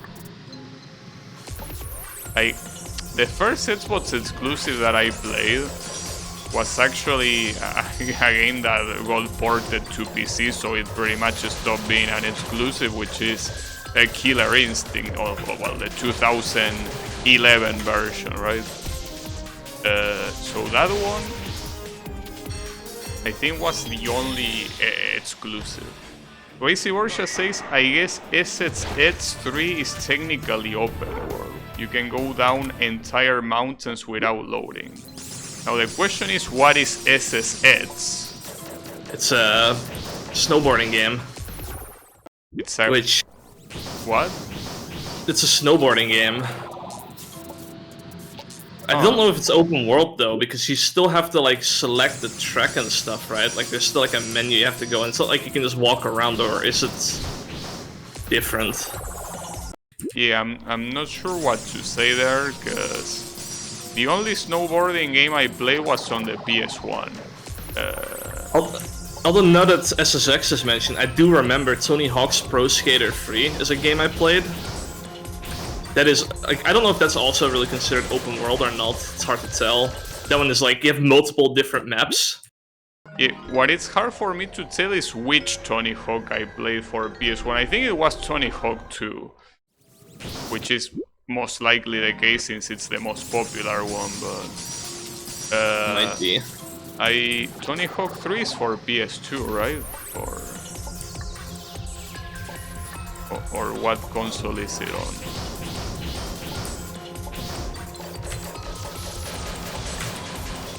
I don't remember if the original Tony Hawk trilogy is on PS1 or if from 3 it starts on PS2. Because Tony Hawk 4 is a PS2 game, right? Or am I stoned? I don't know. I know 3 is on the PS2. Okay, well, in that case, but it might be on more places. If 3 is on PS2, then I guess it's safe to say 4 is on PS2 as well. Well, no idea. AC version only play Underground and Underground 2. That's a good one. Like, Underground, I think, is a proper open world game, if I remember correctly. That game was actually sick. I totally forgot about that one. Yeah, you have like an open world, and you can like build your own like tracks and stuff on the open world. I wish I played it, but no. I think the only... I remember probably Tony Hawk 2 and Downhill Sham on PS2, but I feel like there was another Tony Hawk game that I played, and I can't remember which one. But it wasn't any of the PS2 ones, like outside of Downhill Sham, so I cannot remember. Downhill Sham, by the way, a very good game. It's a racing game though, so doesn't have much to do with the previous Tony Hawks, but it's... I wanna replay Pro Skater 3 at some point. I mean, somebody's making a randomizer for it, which, of course, I wanna be playing. If it's not a randomizer, you just don't wanna replay. I mean, I do. It's just a good incentive for me to do it, like even more so. It makes sense. I mean, I should play the entirety of Tony Hawk on stream. They're really good games. The what? They're really good games. They're really fun. Yeah. The issue that I find though is that I don't know if they are good well, at this point, what's a good stream game or what isn't, I don't think I should care about it. But, like, for what I remember, Tony Hawk games are kind of more about completing stuff rather than beating levels, right? Like the progression, I don't think it's super linear. So I don't know about other Tony Hawk games. Like, the only reference I have is 1 and 3, pretty much, for the most part. And 3 is like, I mean, like, as I mentioned, it's like a map, and you can do like objectives and stuff in there. That's how that works, kind of, if I remember it right. yeah, but that's the And there's thing. like multiple objectives you can do. I think that it has a lot of optional stuff, like in what objective you do and you don't, and I think that makes it like I'm unfortunately one of those people that prefers being told what to do rather than figuring out myself. So when it comes to games, if the game doesn't have a very clear objective, I feel like I can get overwhelmed very quickly. I mean, it does tell you in Tony Hawk 3, so. No, but I And mean, also in 1. like it might tell you like a list of objectives, but whichever you go for is your decision. I think. Oh yeah, that's what you mean. Yeah, I get you. Yeah, like I prefer when I game. Well, that's the reason why I wanna be the guy fun game so much, because it's you go from point A to B, from B to C, and from C to D basically. And until you cannot go from one of them to the other, you cannot progress. Like that sort of stuff. You know, a lot of people think of that negatively, but I love that shit. Oh yeah. People always talk shit about linear games, but linear games are pretty good. Yeah. I just have a weakness for linear games, but yeah. I don't think the Tony Hawk games are that linear. That's the issue. Wow, that accelerates so fast. Holy shit. But yeah, it's... I'll have to think of the Tony Hawk games. AC Borja says I should always did every mission. That is a good way of going for it. Problem is that in those kind of games, I think that some missions are clearly way harder than others, and not just progressively. Like you could be on stage 2, for example, and you can have a mission that is like 10 times harder than a mission on stage 5, right? So I think that's my problem with that sort of stuff, like, because it's also up to you to decide, do you really want to try hard to go for this, even though you could not do it, right? Because in a game like this, for example, let's think back to, for example, the Worms boss. So the Worms boss, you can be like, damn, this is a pain in the ass. Let's just do something else. Well, no, you can't do that. You need to beat it if you want to do something else. So that's the thing. I feel like if I get the option to do something else, I will be occupying my brain with thoughts of, should I do this? Should I do this? And it gets very hard to focus at that point. But yeah, that's how I feel, how I think about it. It's a little bit overwhelming in that regard.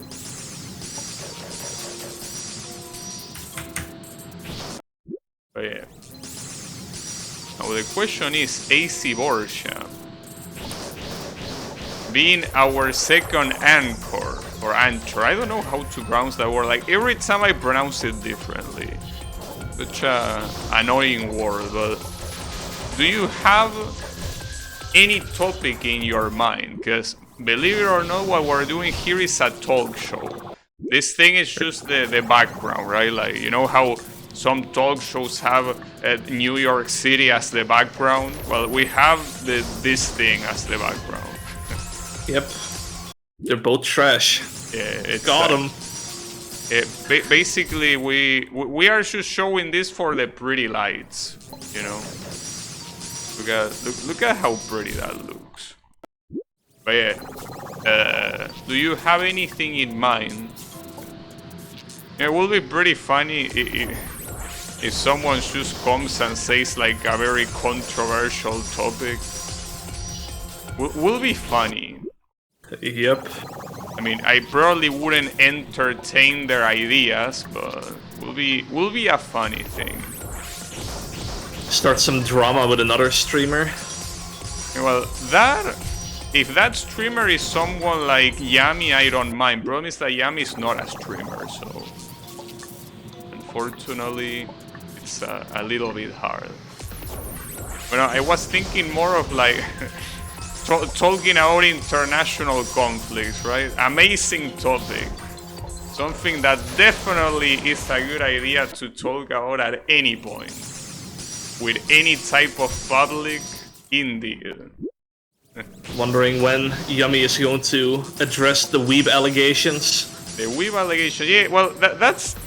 See, that's the thing. Like, that's a topic that I feel like I could discuss it seriously, but I feel like if I discuss it seriously, it loses the fun of it. Because... Yeah, I think it will just lose the magic of Yami being what he is. But yeah, I guess instead of that, well, I guess it's up to me. It's all up to me to think of something. See, AC Borja says his brain blanks out. See how hard it is to think of a topic without it naturally happening?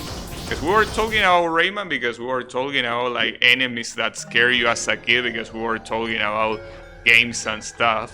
When it flows naturally, it's very easy, but when you try to specifically think of something, it's so hard. It really is. But yeah, I guess... Well, these are the kind of stuff that I think that artificial intelligence is very useful for. Like, you can ask ChatGPT, think of a random topic. Alexa, give me a topic. Do you have Alexa? No, I don't. Ah, that's a shame. I do like to refer to her sometimes, though. Well, Alexa... I want to just be able to go like, Alexa, turn off the lights, and then my lights turn off. That'd be sick. That will be pretty nice, though. I think that I will have some privacy concerns about that, personally. Scared of Bezos knowing what you're up to. Yeah. AC Borja says the weather is nice, isn't it? See, the problem... Fuck no. The problem about the weather is that Draynoth and I, or well, Draynoth and me, I guess, we live in the opposite side of the world, so... Maybe we also have a very different take on the weather because I like cold weather like a lot. Like I want to be freezing. No, but I also like cold weather. Like, okay. If you make me pick between heat and cold, I obviously will pick cold. What my problem is when I don't know if it's hot or cold. Like, for example, today, well, if you see the stream, I have the coat. I didn't take it off at any point because it's actually quite cold. That's what I like. Like, if it's gonna be cold, well, it's gonna be cold. Like, commit to the coldness. But when it's cold and then later it's like, nah, it's gonna heat up a little bit. And then it's like, you know, it's cold again. Like, that sort of stuff sucks. But yeah, cold, I do like it. Don't know if I will say I want to freeze, but yeah. Like, 5 degrees Celsius, I like it. Maybe lower than that, no. But I can withstand 5 degrees. Well, and then here Yami comes and it's like 5 degrees only? What a bitch. But yeah. It's Yami is used to sub-zero temperatures. Well, maybe you are too, I don't know. No, I'm not. The weather in our country is just... It's like normal, like it's hot in the summer, it's cold in the winter kind of deal, right? Like, Yeah, it rains a lot during autumn. basically like here. Like here we also have the kind of weather that it's like that. Here it's humid and hot right now. That's what AC Borgia says. That's France, I guess. AC Borgia is French. It's interesting because France is not that far from where you are. Yeah, I was about to say, it's probably like very identical to weather. Yeah, so is it humid there? I think so. Yeah, humidity to me is a problem. It's very, very annoying because, like, when you walk, you can feel the humidity. Well, in my case, I have wooden doors, so with humidity they get bigger. So it's harder to open and close them. And overall, everything just feels dirtier. So yeah, humidity, I don't like it. But yeah, it's unfortunately something that here, especially since I live next to the coast, it can get very humid sometimes. Also, I have a feeling when we get to this phase, the one where you can actually hit him, even if one of us dies, I think it's better to keep going until, well, the other one dies. Yeah, I'm fine with that. So it's fucked up. We have to practice Dracula, so... Well, I think the issue with Dracula is that the dogs have such different speeds that it's hard to tell. Well, and I got killed by the bats, nice. Yeah, the bats have been more of an issue for me than the dogs so far. Well, and then the fire accelerates so fast that it's, to me, hard to even calculate. But yeah, it's okay, it happens. Oh, come on. Jump into the first bullet. This unironically is probably gonna take us like 20 streams. I'm looking forward to it, to being locked in. 20 streams? Well, who knows? The good thing is that I don't need to think of games to play, which is a huge help. Especially because, see, here's the thing. When I stop working at 5 PM. Well, and then let's just say that I used like 15 minutes to half an hour to eat something, and then I start doing stuff. So the thing is that doing stuff heavily depends on the stream, because if I already know what to play, well, especially these days, something that I do is work on my fan game, which is very cool. But if I don't know what to stream, I mean, sometimes I YOLO and work on my fan game regardless, and I wait until the last moment, which is a very bad idea. But otherwise, I need to think of what to stream, and that sometimes takes an hour to do. And then once That's rough. Yeah, but the thing is that once I think about it, I need to make it work, and some games also don't like being made work. So yeah, it's a problem. I personally think. So that's what I was saying. Like, if I know that I'm gonna stream this, it's good because I don't need to waste time doing that. I can just... But not if I clear it right here. Well, will be cool. You make games? No, but I'm making an I Wanna Be the Guy fan game. So yeah, I don't make games in plural, but I wanted to give it a try at an I Wanna Be the Guy fan game that is, well, exclusively a needle game, which just means that it's platforming with spikes and shit. But yeah, it's the... It can go well, or it can go not well, but since I'm not close to finishing it, I still don't know. Do we know the name yet of the game? I kinda know how to call it, but I still have my doubts. So yeah, no spoilers. Okay. It will have to be a. I was gonna say, are you gonna do like a big reveal stream? Like, oh, it's a stream, you just go live and you're just gonna reveal the game, like a game announcement, like the Game Awards or something, right? It's like No, what I the thought. trailer. What I thought was uploading a video to YouTube, like a 2-minute video saying that I released a game and just showing the delicious fruit page or whatever. But yeah, because as much as I would like to play it, like I feel like that's something that I will have to wait like probably a year, because I would like people to, well, whoever decides to play it to, you know, to play it blind. Yeah, I got you. And then maybe when a year passes, when I also kind of forgot how to play it, I can then play it and insult myself for the decisions I made while making it. The developer commentary. Yeah, the dev commentary, but more like the dev bashing, the auto bashing, essentially. And that's so fucked up. Sick dodges. Yeah, so far it's going well, but the question is how long he's gonna take to go down.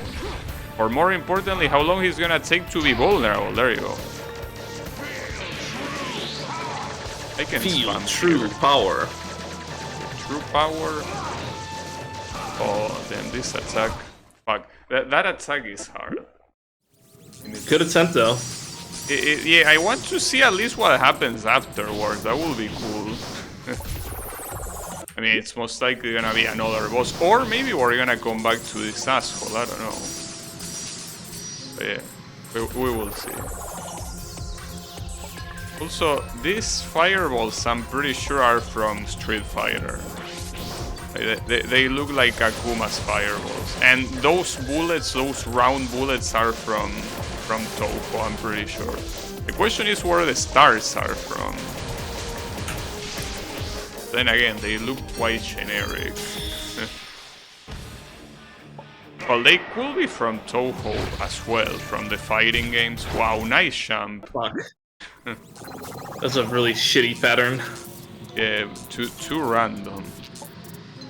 Yeah, it's fine. Know that there is a... You know, I think about it. Bing has an AI that you can ask it stuff. I could ask him... Hold up. Well, I will probably need to die. And you need to remain alive. Again, Sure thing. Oh, wow, that was something. Wait, hold on. I'll play this one out. Yeah, exactly. I can also ask Windows Copilot.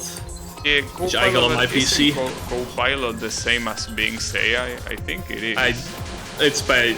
I don't know, actually. So, I'm not sure how to even access Bing's AI. Bing AI? Like, it just shows up. Well, the problem is that it shows... Oh, Bing chat, okay. Yeah, but I want to ask in English, not in Spanish.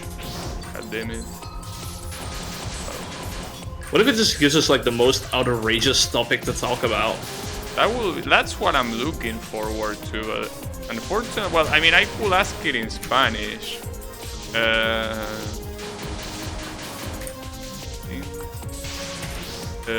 I'll kill this boss in the meantime. Yeah, sure, don't worry about it.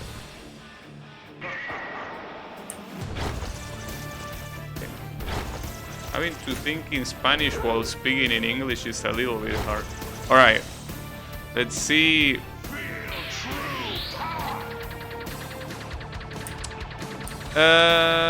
These are some very shitty topics, I gotta say. It gave me 8 topics, but they are like the most generic shit you can possibly think of. So, the first one says, what's the last funny video you watch? What is it? I have no fucking clue. I mean... Yeah, that's the problem. I also have no clue. I mean... Well, first of all, I don't I beat Dracula. Oh, shit. Wait, hold up. Oh, and this guy? Oh, these assholes from Kirby. Hell yeah. These guys... Oh. These guys are something else. Though, judging by the health bar, there might be 6 phases in total, so this will technically be the... Or maybe, no, actually there might be 5. I'm looking at the health bar, there might actually be 5 of them.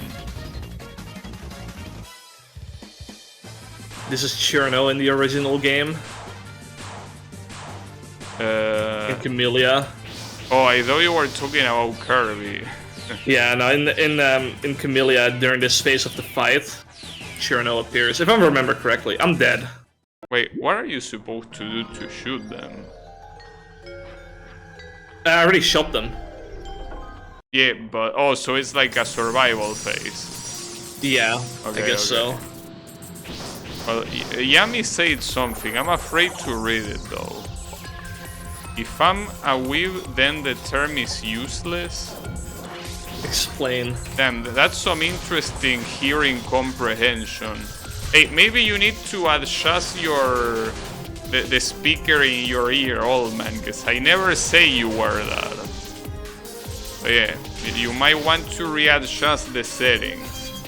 But yeah, how is it going, Yami? It answers... My favorite chatter. Yeah. So, AC Versa says, did you see a new version of GPT-4 came out? I don't know, I'm just using the big one, which I have no idea what it runs on. But yeah, see, the problem is that, like, well, the video question was shitty, but the second one is a little bit fucked up, because I don't think I will have a non-decent way of answering that question. It says, what do you do to relieve stress? I mean... Like, I'm sorry, I think we all know the answer. You know, I personally cannot answer anything other than the obvious, unfortunately, so... Playing video games, that's my answer. I will disagree. I will disagree. Well, streaming, I guess you can call it a stress relieving experience. Well, I guess these streams where I don't really try hard that much, or rather, I don't rage that much, could be stress relieving, but a lot of streams I wouldn't categorize them as that. You know, something funny about me though, to relieve stress. Like sometimes I'll see something that makes me so mad, and then I'll do it. Here, an example is my guides, right? Like I wrote some guides for some games. The reason I did that is because I saw another guide, and it was so bad that I had to do it better. Yeah, I remember you telling me. Exactly. I do it all the time with stuff. It's like, oh, but do you this guy... That's a stress relieving?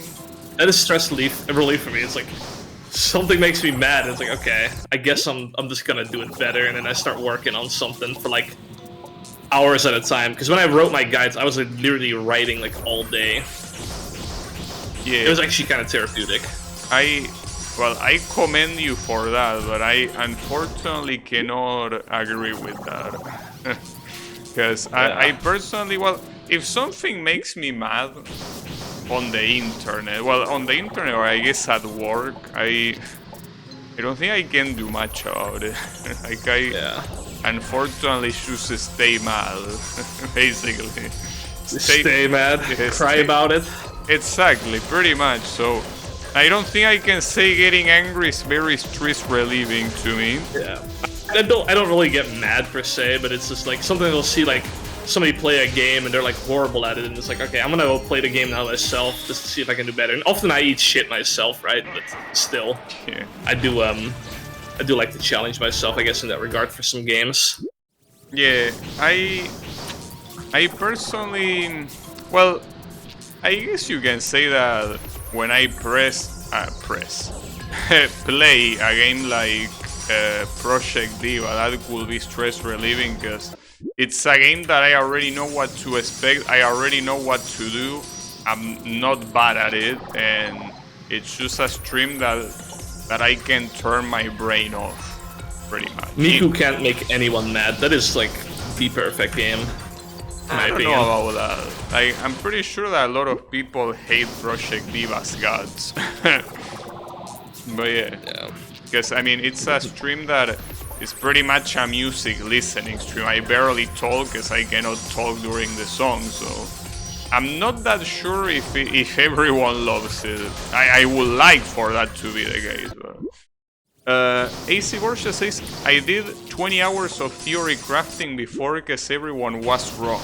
Yeah, I've done that before with some MMOs and stuff, and people give me like intel, and I don't believe that's good intel. I just go and spend like hours to figure out why it's not good intel. Yeah, personally, well, that happened to me with Boshi. Yeah.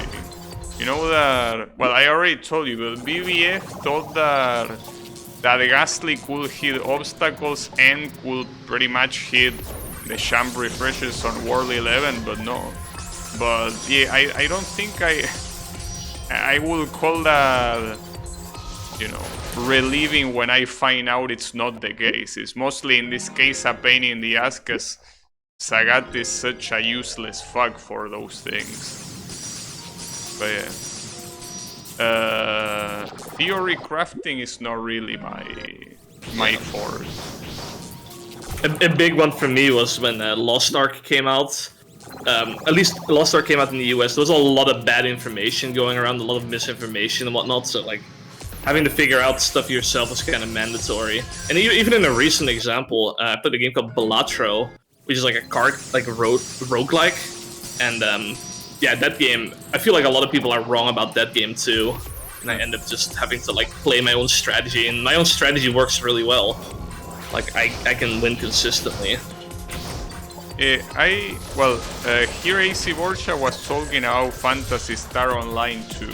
It makes sense. Which is a very cool game to think of.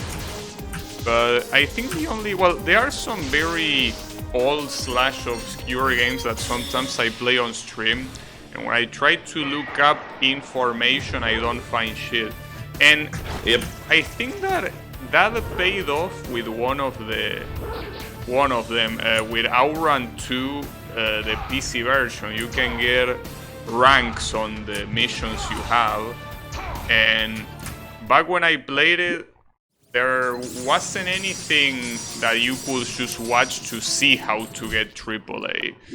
So I pretty much did that by retrying a lot myself, and it seems that people on YouTube, I mean, it's probably just YouTube algorithm shenanigans, but those Outrun 2 videos are having a lot of reception on YouTube for some reason. But yeah, that's the thing, that some reason is probably because there might not be anything else that shows you how to get AAA on all the missions, because probably nobody was dumb enough to go for it.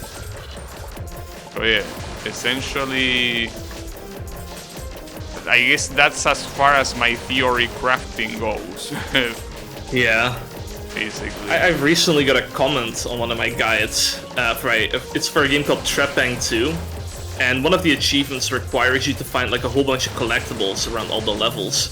And I recently got a comment on one of those, on that guide that was like, finally, somebody made a guide that's not just them uploading a video showing everything, but actually explaining everything. When I read that, my ego was through the roof. I was like, yeah, dude, that's the reason I did it. Yeah, I can imagine. One of the reasons. And to me, it's actually the same. Like, if I look up guides of games, I will rather read than watch a video, which is why I find GameFAQs to be so good. Yep. But I guess I'm guilty for doing the. Though I don't frame my videos as guides. My videos are playthroughs. I think here they couldn't complain, but yeah, I personally don't write, though I don't mind writing. I think writing sometimes it's cool, but yeah. It takes time, and I probably wouldn't want to dedicate time to writing. I'm definitely happy to see people appreciate like the work I do, I guess, because I always do appreciate other people's work too when they create a guide that's actually good. So yeah, that's why I do it. it's basically one of those, as people like to say, thankless jobs, right? Because you do it for the love of the game. Well, for the love of the game and for the love of helping people. So, you know, it's a very admirable thing to do, indeed. I don't even know what game I will even write a guide for. I have no clue. I don't think I'm that good at any game in the sense that someone else didn't already do a guide like that. So I don't know. There's probably like a bunch of indie games that just don't have much resources available that you've played, at least. You can like talk about. Yeah. I've recently also played another game that had like no guides and no info whatsoever, and the game's like 5 years old or something at this point, 6 years old or whatever. Like, I was actually genuinely considering writing a guide for that myself after I beat it. Yeah, there are a lot of indie games that I played that were probably played like by 10 people in the world, myself included. But yeah, as I say, I don't think I have the time to write a guide. Yeah. Or I do, but I don't want to use it for that. AC Borja says, I just like math, so when I see a hard problem, I want to solve it. Hell yeah. I wish I could say the same, but honestly, the only thing about maths I liked when I was a kid was like doing addition, subtraction, multiplication, that sort of stuff. Stuff that a calculator can do. The moment when they started adding letters to math, it started becoming a problem. Yeah, exactly. Though I will say that equations and even to some extent like graphics from quadratic equations, I could do that and not be bothered. But then when they start doing things like, I don't know, logarithms or trigonometry, I understand that at that point it's more like geometry than anything else, but it's the stuff that it's just too complex. Like, I just can't be asked. And yeah, as AC Borja says, problems. There are some problems that require a lot of theorems and algorithms that I don't want to memorize, you know? Aren't you a programmer? I am, but you need to understand I'm a web developer. So you're a lesser programmer then? Less than a programmer, yeah. Well, that's what Yami says. But yeah, when you're a web developer, the logic you use is very... It's like specific in the sense that the difficult part is using frameworks and making them work. It's not so much how using complex logic. Like, the logic tends to be easy, the configuration process tends to not be easy. But yeah, that's not nothing that requires math. Yeah, we are already here. How is it going, Echo? And we are here forever, it seems. Well, in fact, we were asking Bing's AI about topics of conversation because this is pretty much gonna be a talk show for now on, so... Yeah. Yep, the next 40 streams or so. Yeah, well, I guess in that case I should go to the next topic. Well, in a little. After this guy inevitably kills me again. Or me. Yeah, but well, at least the second one was successful, I will say. The second one, despite being a very interesting question to me, interesting in the sense that, quote-unquote interesting, at least you were able to answer it well. See, that's the thing. You are good at this. I could only think of the obvious. I have no imagination. Yeah, let's see what Dracula has to say. That's what he has to say. Yeah, podcast number 1, pretty much. Hold up. What's the third topic?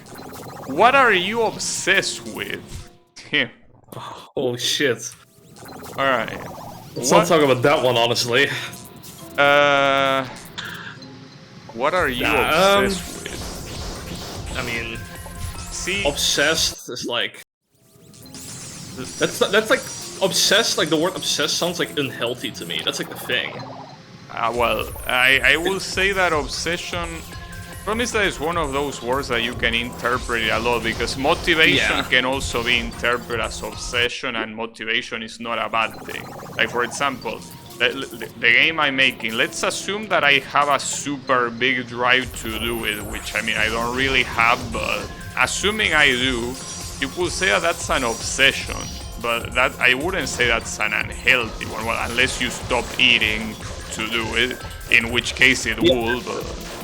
I was gonna say, like, when I hear the word obsession, I just mean, like, your whole life resolves around it and stuff.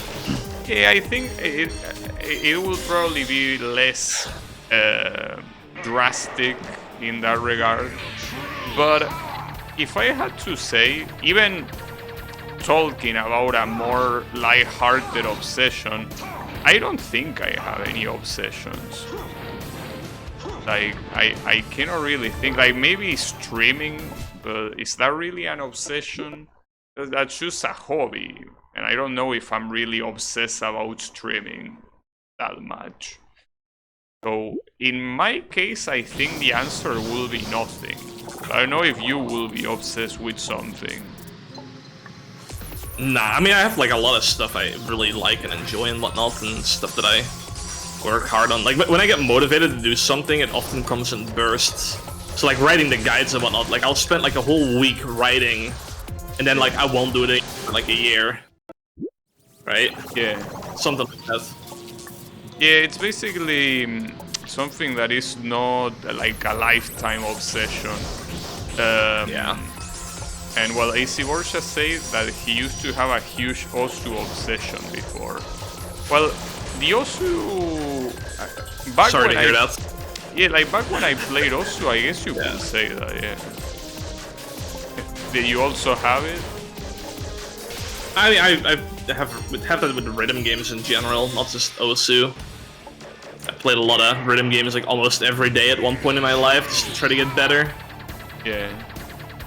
Well, with Osu, I mean, I think the problem with Osu is that it's pretty easy to fall into a negative spiral because of the way the game works, like with the rank and the mapping thing in general. Just feel like it's a game that you can get obsessed easily, but you can also, like, that can be a very unhealthy obsession, and unhealthy not just psychologically but physically. Like, I had to stop playing Osu because one day my left hand wrist started hurting. So you can say maybe that I was obsessed with it, but I had to stop. Right, so what is this shit?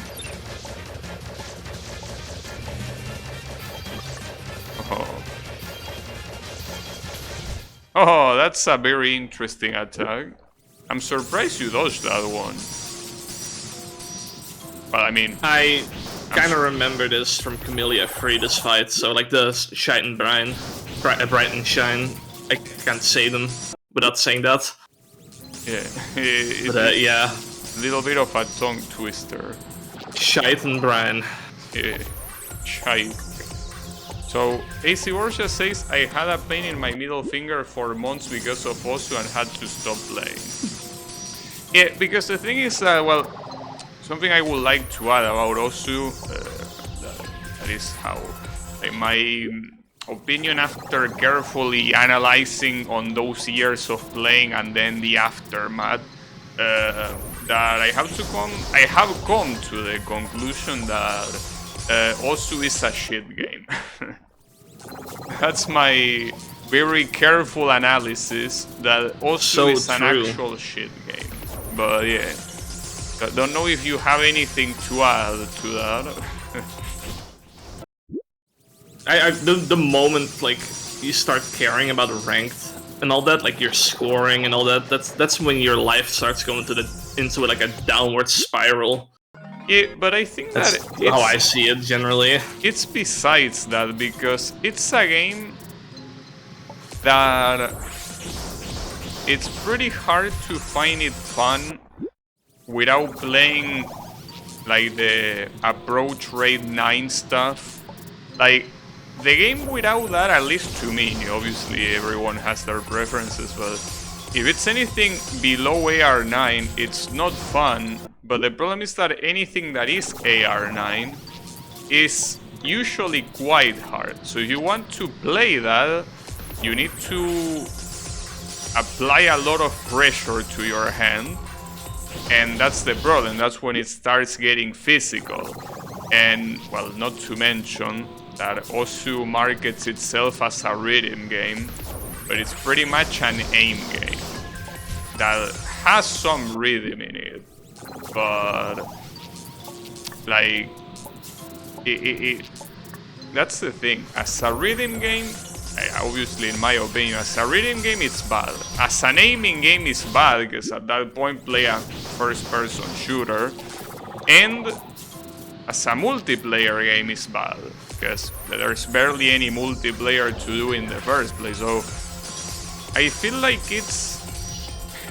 I mean, obviously with how popular it is, it's not a failure at all, but I feel like from a game design standpoint, to me it's a failure of a game.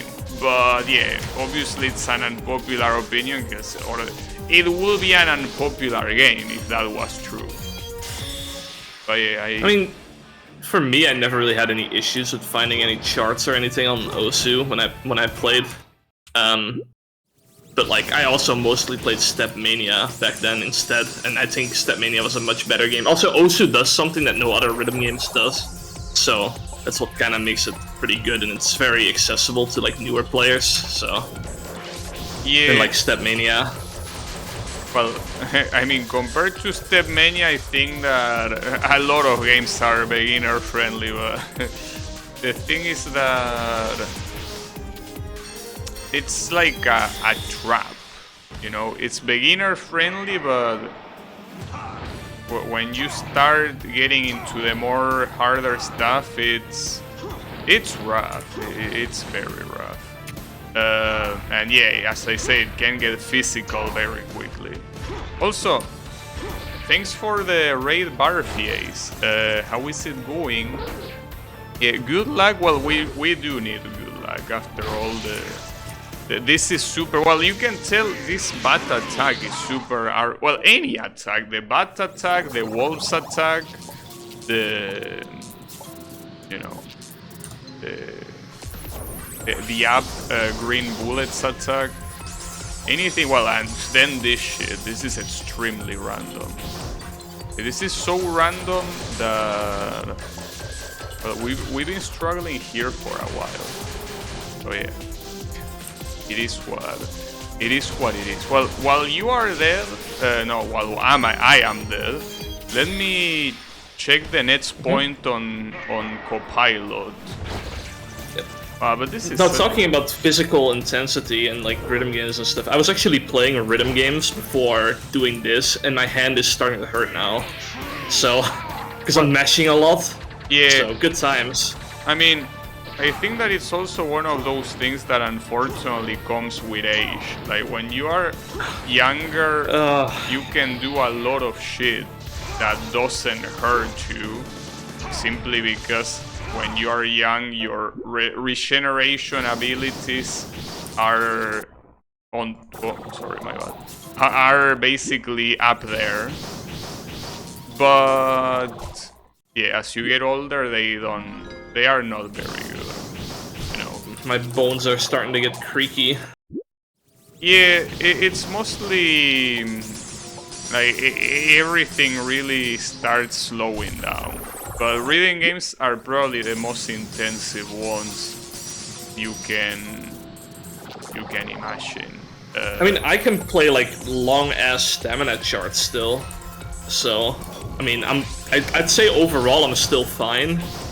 Well, the problem is if they hurt afterwards. Yeah, I mean, normally they don't.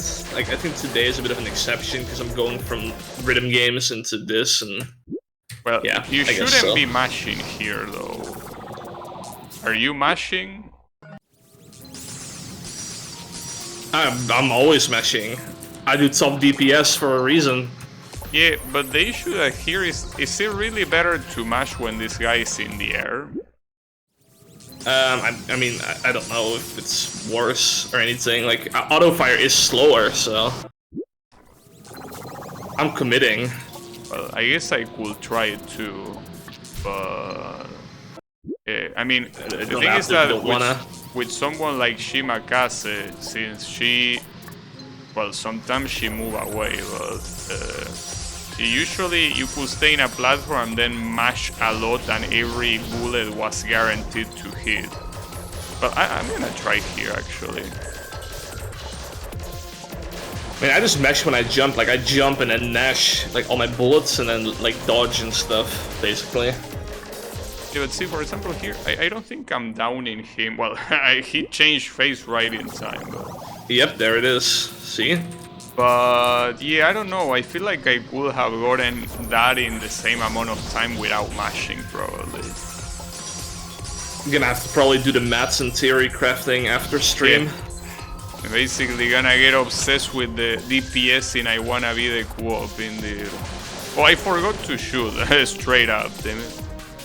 Yeah, I'm throwing. Yeah, Make me do all the meshing. I'm throwing for content, that's the thing. Yeah, I'm gonna be here on an extra stream. Yeah, obviously, I mean, we have to go through these points of Copilot, so... Here's the thing. I personally think that this next point is very shitty because it's the typical question that they will ask you at a job interview that is worthless. What 3 words will define you better? 3 words. Like, do they have to be like... I mean... Do they have to be like 3 separate words, or can you make like a sentence with it? No, I think it means 3 separate, because it says, what 3 words describe... Well, actually, you could interpret it both ways. It's just that when I read this question, the first thing that comes up is thinking of 3 different words. Stoner, stupid, and gamer. Reading the follow-up, it is different, because it says, find out how people look at themselves, and don't forget to make following questions about each one of the words they chose. So yeah, they have to be different, unfortunately. Yeah, well, for me it's stoner, gamer, and stupid, I guess. Wait, but isn't stoner and stupid already the same thing? I mean... depends, no offense to the stoners in chat, but... I mean... I have a feeling that they are almost synonyms. It's okay. I don't know. See, that's the thing. What words I will use to describe myself, I don't know. Like, if we're talking from a non-subjective point of view, it will be programmer, streamer, and, well, gamer. But that's a very shitty... As I say, it's a shitty question in general. Let's go to the next one. I want to pass this question. Yeah, go to the next one. I do too. So the next one, I guess it's more interesting. So I will find it hard to answer. What's your perfect weekend? Dude, I mean, I don't have a perfect weekend, dude. I game every weekend. Well, that's the thing. Perfect weekend... Because I'm a very methodical person and I always follow a routine. And that includes the weekends. So that's the thing. Perfect weekend, I don't know. It's not just weekend, but any good day for me is when I don't get fucking bothered by people and I can just chill and do my own thing. Well, so... I personally think that... It's just hard to tell, because you know that in this case that I'm doing a fun game, like the day that fun game is done and I release it will be a very good day. But that's not something that you can repeat. You know, like it's an achievement. Yeah. Like, to me, if they ask me a perfect weekend, I will do what you say. It's better to ask about a perfect day, and to me, a perfect day, yeah, when I get an achievement like that. But I mean, You do make a good point. I want to learn more skills. I want to get better at things. Like I want to get better at like programming and stuff. Because like I have a lot of games that I want to make, or like mods that I want to make in games. So like learning a skill, like that would be a good weekend for me if I'm able to like learn a skill. It doesn't have to be programming, but also just like learning a language or something. well, you could start with Game Maker. I mean, I know. I have to like research it because like what I want to do first is I want to like learn it's like look into what language I should learn to make the thing that I want to make. well, Game Maker, I mean, I'm not sure if it's a specific programming language, but like, that's the thing, when it comes to programming language, you have basic stuff. Like in this case, well, Echo Mask, I don't know if you are there, but the coding parts of Game Maker, are they really based on any programming language in general, or is it its own thing that follows obviously common programming language convention?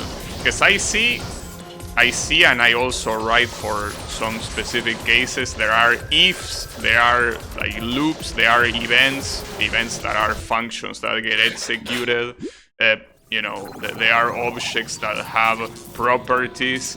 Like those are all basic stuff from object-oriented programming, and that's not something that you can pinpoint to one language. Like you could pinpoint to any language. So.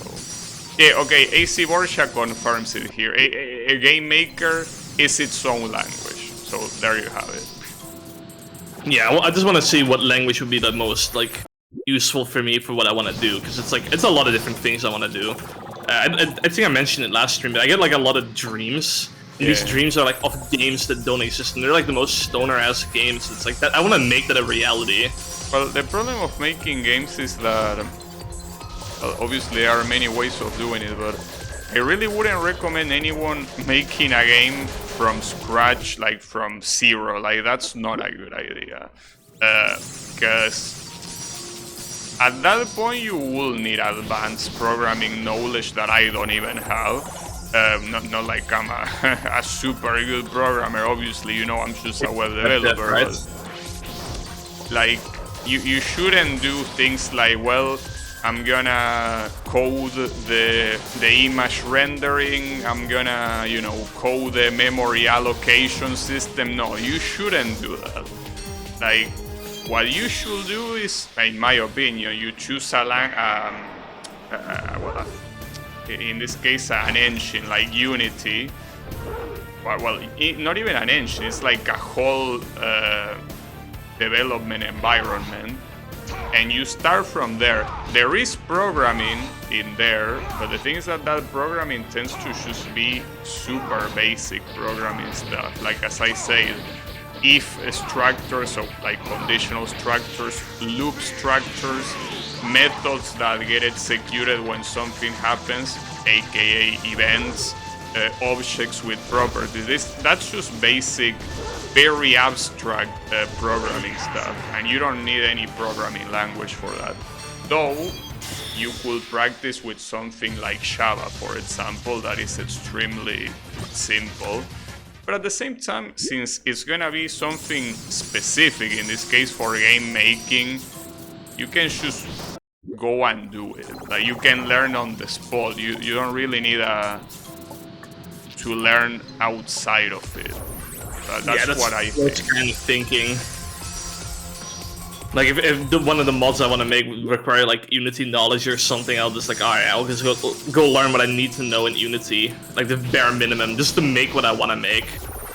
Well, I mean, that's most of the programming stuff that I learn, and I'm pretty sure that any programmer learns, they learn by solving problems. So that's the thing. If you don't have any problem, you can't just like be like, well, today I'm gonna learn programming. Well, you can learn theory, but the thing is that that's not gonna help you much. Like you're probably gonna forget if you don't put it in practice. So you need a problem. Yeah, I mean, as I make, I'll probably run into plenty of problems and like learn like various things along the way, right? Yeah. So Yeah, maybe I'll first try it. Who knows? Like I have no idea, but yeah, like that's the reason why I Hardcore, recommend Game Maker, because for what I seen, it's super basic. Like you can. Well, Unity is probably a good idea as well, and in fact probably better because the environment, the developing environment is probably even more rich than Game Maker. I don't know because I never used it, but yeah, like it's one of those things that it's just do it. Yeah. I mean, after all, in Game Maker, I know that I'm just making an idle game, but I only touch code like 1 hour out of like the 30s that I so far have making the fun game, you know, and that was only because I wanted to do a very specific, like I wanted to make one of those warps that when you go inside you press up and you go into it like a door, right? Yeah, I get you. So to do that myself, I had to see a little bit of code, not that much. But that's it, everything else is pre-made. And with Unity or with anything, most likely what you want to do is already pre-made in one way or another. If it's not in the program, you will have someone on the internet that already had that problem and you can just copy-paste the solution, you know. The thing is, isn't Game Maker pretty bad with 3D stuff? Probably. That is the issue with Game Maker for me then, because I want to make 3D stuff. Yeah, in that case, the obvious solution is Unity. Just do Unity. Yeah. And I mean, we have a dev channel in the Discord. If you encounter a problem that Google cannot solve, we could try to help too, you know?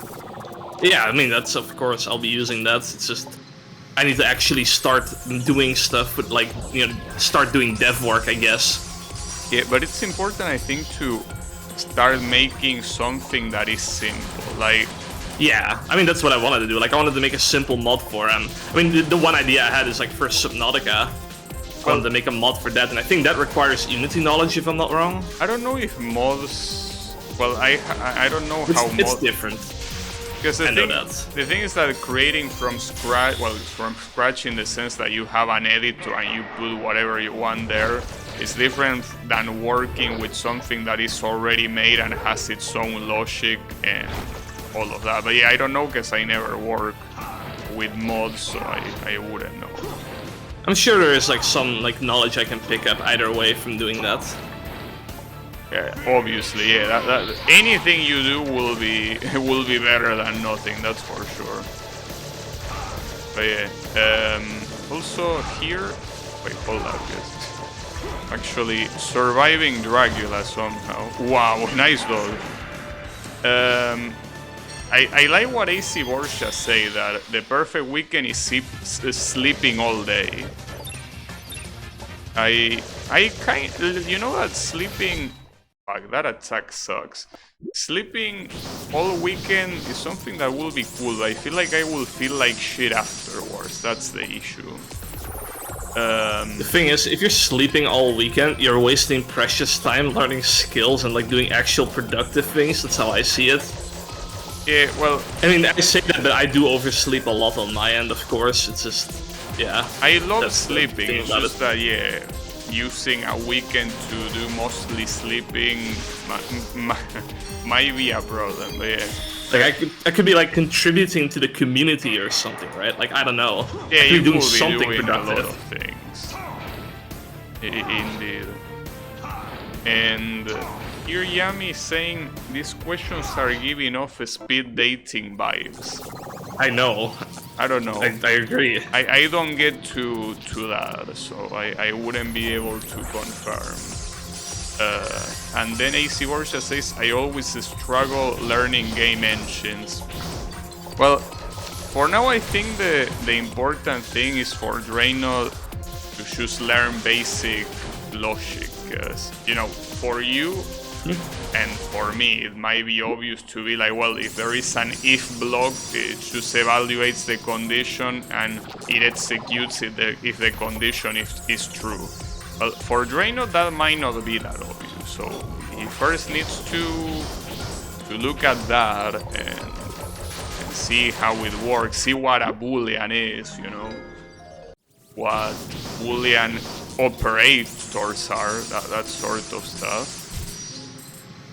But yeah, that I think comes first rather than learning the specifics of the engine that, you know.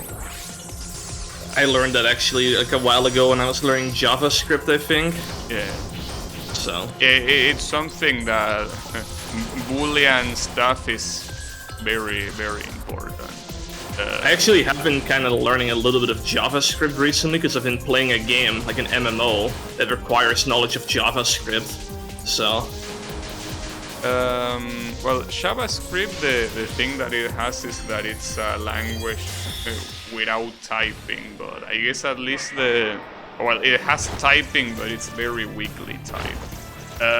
Also very slow from what I understand, right? Well, I mean, it's slow if you compare it to C or C++, but like, it's because those are low-level languages. JavaScript is quite high-level, so high-level means that it's far from the processor, so any instruction is equal to multiple processor instructions. So yeah, obviously, compare it to something like C, yeah, it's gonna be slow, but I don't think that means much for what JavaScript is, which is a language used for web applications, essentially. Yami says you will need to learn C#. Well, C# is basically Java, but made by Microsoft. Yeah. Essentially. What I can do after the stream, I could probably like post a list of like all the little projects that I want to do into the dev channel, and like so that people can get an idea of like what I want to do, and if there's anyone with advice or something, they can share it. I personally, when it comes to game development, outside of the little that I've been doing lately with Game Maker, I don't really have specific knowledge, but you know, I could probably point to, or rather, if you have an idea, like probably like, hey, I should learn C or C++. No, you shouldn't. You probably shouldn't. I could tell you that sort of stuff. But yeah, if it's more specific stuff, I don't know. But yeah, you can post it. Why would they force you to do JavaScript in a game? I don't know. It's basically the way the game works that I'm mentioning is it's an MMO and everyone's like in a terminal. You can make like scripts, and like these scripts you're supposed to use them to hack other players or like hack like companies in the game and whatnot. Basically. That's pretty funny. You can make like a script, and if somebody runs it, you can steal like all their money and shit, for example. It's a goofy shit like that. People make entire games within this game using JavaScript. Well, that's the thing. If you want to have people that don't know much how programming to code, I think JavaScript is probably the best language you can have them use, because it's the most beginner-friendly programming language there is, I would say. I mean, when I think about it, well, Python could compete maybe, but I think that JavaScript is just super easy. Yeah, when I learned JavaScript like a long time back, it wasn't like that hard, but then again, I also don't know many other languages, like my frame of reference is pretty small. Well, also, if you're wondering the game I'm talking about, it's called Hackmud. So, yeah. Yeah, I don't know if I will check it out, but it definitely sounds for anyone curious. It is. It's like pretty unique. Yeah, well, the fact that you're supposed... Oh wait, I'm supposed to shoot. Yep. I was just dodging. My bad. Yeah. Well, AC Borsha says C++ is hell. The thing about C++ is that, well, C is already hell in the sense that you need to have quite some programming knowledge to do something meaningful in C. And C++ is basically like C but more complex, which means that you also can do more complex stuff in it, but you also need to code in a more complex way. So, but yeah, like essentially in your case, Draynoth, unless you somehow want to become an informatic engineer, you should not touch any programming language that is not high level. And high level, that might be a little bit misleading because of the name. But high level means high level of abstraction. How far the instructions are from the processor. So basically how human the instructions sound. Well, Okay. that you should go for those, and those are JavaScript, Java, Python, C#. What about assembly? What? Assembly. What about that one? Yeah, that's an amazing idea. Assembly, go for it. Yeah, you are gonna get very far. You can make your first game in assembly. See how that goes. Yeah. Isn't I think there was like one game. It's like Roller Coaster Tycoon 2, I think, that was made in assembly, right? I mean, there are some people that are hobbyists and have a lot of free time, and they do that. But yeah, you wouldn't do that if you're trying to make a game seriously. I mean, it's kind of like Minecraft. Well, Minecraft is a funny example actually, since it's one of the most successful game ever. But you shouldn't really use Java to make a game normally. But yeah, if you are able to make something as unique as Minecraft, well, that's a different story.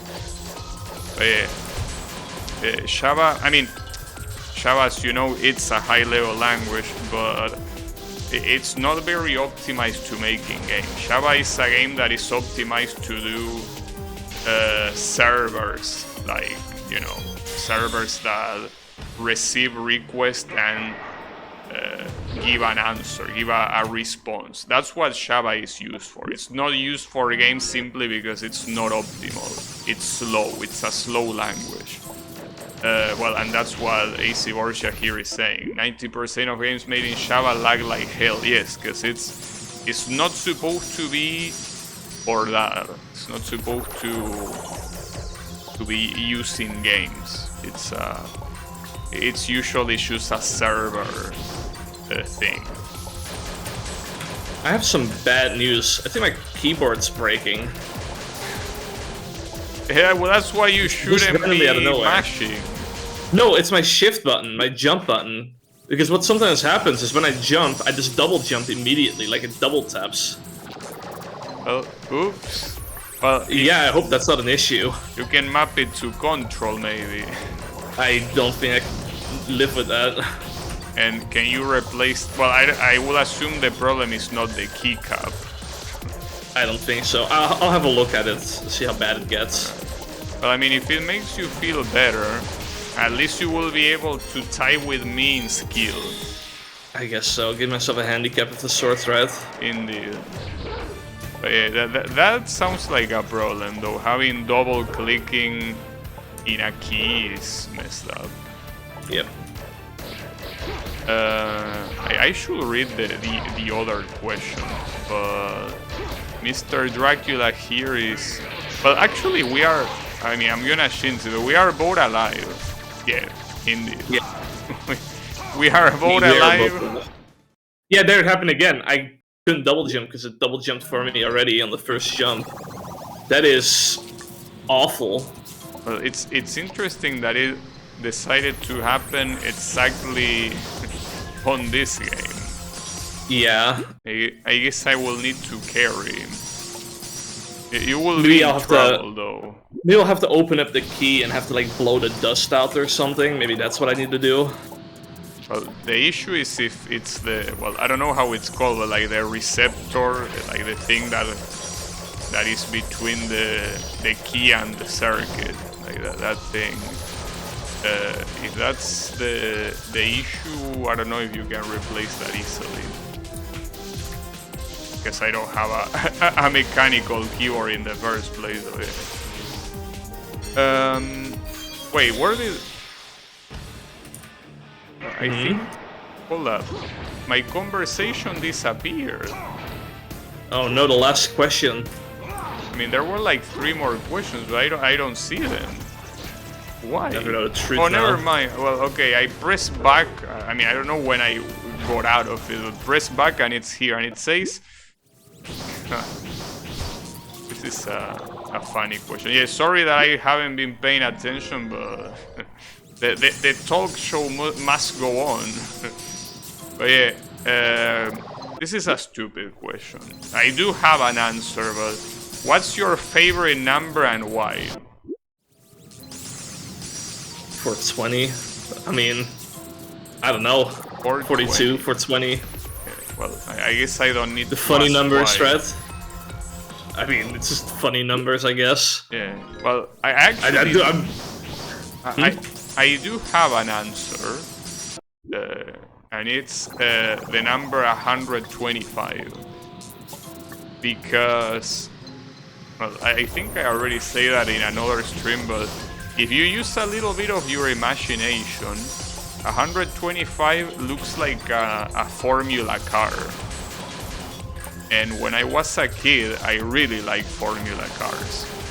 Holy shit, you're correct. What the hell? Yeah, exactly. That is crazy. And the thing is that before that was my favorite number. I remember 5 and 25 being my favorite number. I don't know why. There's something with the number 5 when I was a kid that I really like, and I won't be able to trace back to what it gave me that thing, but yeah. I also know why it became 25 later, but the interesting thing about those three those three numbers, is that they are all the powers of 5. Like, you have 5 square is 25 and 5 cubic is 125. But yeah, I don't know, like, it's one of those things that I will have to ask my kid self. Because the 125 I know, but why 5 and 25 were back then, I don't know. But yeah, that's my answer. It's such a stupid question. It is a stupid question, yeah. I mean, I did learn a bit of lore there about the number 125 now. That is pretty important. Well, I guess you already knew, though, how much I like cars and racing, so I guess that... Oh, yeah. That part doesn't come as a surprise, but yeah, it's... At least a little bit. Yeah. Though, I will be very disappointed if the next question is, what's your favorite color? That will be so stupid. But hold up. It probably isn't. It's probably something different. Let me check.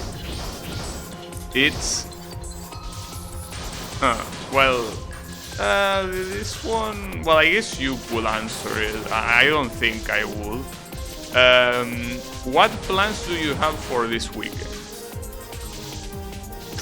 I guess Yami was right. This is a speed dating question. I mean, probably like play this game at some point with you, because we're still gonna be here next weekend. So I that's agree. one of them.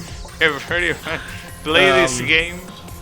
I actually do have plans this weekend, because Saturday we're starting a big multi-world game with like a bunch of people. All right. So it's gonna be like a day kind of thing. So yeah. Yeah, I knew you will have an answer like that, so I knew you will be able to answer. I don't have an answer. I have no idea what I'm gonna do this weekend, so... Playing this game at some point at least, as well, so... I don't know. I hope not, but... This boss, yeah. If it comes down to that, I guess there won't be any other option, because obviously... We need to beat this game. Yeah. We'll probably be looking for new guests this weekend as well for the podcast. New guests? Yeah. But I don't know. Yami here got stuck in the traffic jam, so I don't know if we can trust him for that. But yeah. And there is actually a last question. Well, that's interesting, I guess. What's the most useful thing you possess? I don't know, my PC, I guess. Yeah, I guess I say interesting because I had an answer, but yeah, actually that's the answer. I mean, I don't really possess anything useful. I mean, everything I guess has its use, but like, my PC lets me do what I find fun. So, I don't even have a car actually.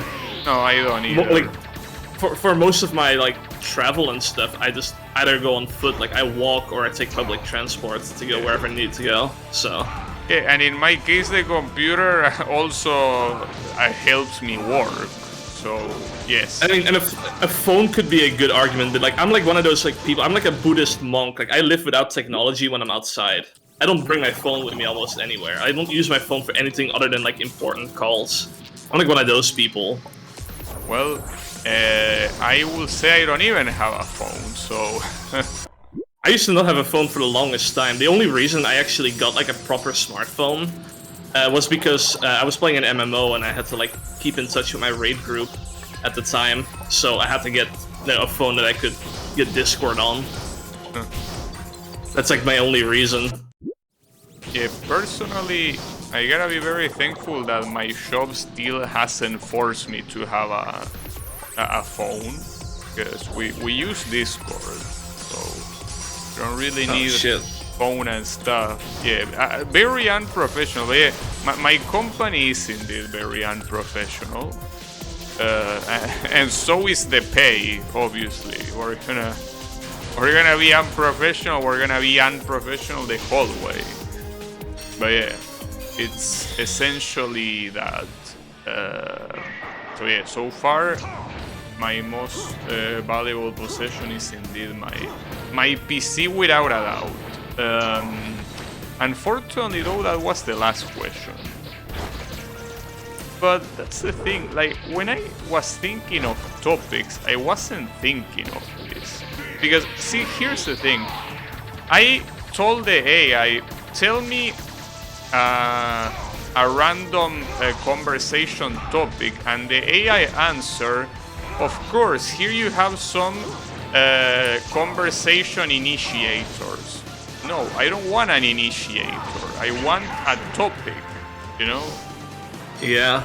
That's the AI talk. That's the AI stream. Yeah, the AI stream is right there. Yeah, that's what I'm saying, dude. AIs are so fucking dumb, dude. Like, it's such a simple question and it got it wrong. Like, yep. How is it going, Colo? Well, the problem is that Colo, that's a dangerous question to ask him about a topic of conversation. So, Colo, we are doing a podcast, as you can see. Like, don't mind the stuff in the background. That doesn't matter. We are actually doing a podcast here. And we were looking for topics of conversation. Wonder if you had any in mind. I don't expect a good answer. I can tell you that. It's gonna be some unhinged shit, isn't it? I mean, yeah. I will expect that. Oh no. But yeah, I have great topics right here inside my head. Alright, and which ones are they? Because as long as it's nothing that could get us banned from Twitch, it will be cool. Why? Would be pretty cool to be this stream to be the one that gets you banned, because like you'll be taking me down with you if that's the case. Well, yeah, because I have your I have your username in my title, so indeed. But no, it's an interesting question actually. Problem is that I haven't played either game, and I don't know if you played either game either. No fucking way you're asking that. Oh, you read it? I read it. Well, there's no way you're serious about this. They're two completely different games. Yeah, but see, I gotta explain the context. In the Game Awards, they were both nominated, and Baldur's Gate 3 won. So ever since that time, Colo has been absolutely butthurt about Baldur's Gate. About it. Obviously, Baldur's Gate 3 is gonna win. Baldur's Gate 3 was phenomenal. It was like a game, right? It was like a $60 game, and it was like truly a $60 game. No bullshit, no nothing. It was just a full game. Right, but here, Colo will tell you, isn't that also the case with Zelda? Yeah, but Zelda runs on like ancient hardware and it's exclusive to that hardware. So it's shit. And it's the sequel. It's the same shit as Breath of the Wild. Oh, Right. I think you. I Nah, think dude. you should earn. No, I mean I don't disagree, but I can tell you he definitely disagrees. So I think you should earn Colo's hatred. But yeah, don't worry, that's something very easy to earn, so you don't have to feel bad about it, because everyone does at some point. Let me inside that chat. Get him on the call, dude. Yeah, no, Debate. see, that's the way you will get banned. That's a way to get banned. Let's have a heated debate in here. No, but that's the thing. Colo, well, you probably already know, but Colo is a Nintendo fanboy, but more importantly, a Zelda and Pokemon fanboy specifically. So it doesn't matter what arguments you present, you will be wrong if you don't say Zelda is better. I mean, Zelda isn't bad. Like, I'm not saying Zelda is bad. It's just No. that Baldur's Gate 3 deserves the Game of the Year awards easily over Zelda. Yeah, and that's also the logic that most people use when debating that question that he asked. We kind of mostly agree about that. And yeah, that's not enough. That's the thing. Everyone knows Like, Zelda, like, Tears of the Kingdom is the same as Breath of the Wild. Yeah. It's like, that's the thing. Well, that's, and I agree with that. But yeah, if you say that to Colo, that's the same as calling him a slur. Like, in fact, you could call him a slur, and he probably wouldn't. He will find it funny. But if you say that Zelda is worse than Baldur's Gate, it's like you should piss off his whole existence. And Yami says something even more interesting. Everyone knows that Zelda and Pokemon are mid and root in nostalgia. And he's right, but I will have to disagree there with Zelda though. Because I wouldn't call the Zelda games mid. I will say they are rooted on nostalgia. The problem is that comparing Zelda to Pokemon, it's like comparing... I don't know what example I could give you. It's like comparing BlazBlue with Street Fighter 5. You know? Well, that's also another fanboy thing talking there, but... the point is that modern Pokemon is shit. Modern Zelda is not shit. That's the thing. Now, obviously they're saying that it's better than Baldur's Gate or whatever. I wouldn't say that, but it is true that Pokemon and Zelda right now are on different tiers. And Pokemon is way below Zelda in that tier. And he says you guys like Touhou, that's why you already lost this conversation. Counter argument, you like Nintendo, so you've already lost this conversation. Got him. Right, but that's the thing. For him, liking Nintendo is a honor. Like, in fact, I'm pretty sure at some point he said literally that he's a Nintendo cocksucker. Like, literally, I'm not paraphrasing. He said that. So, yeah.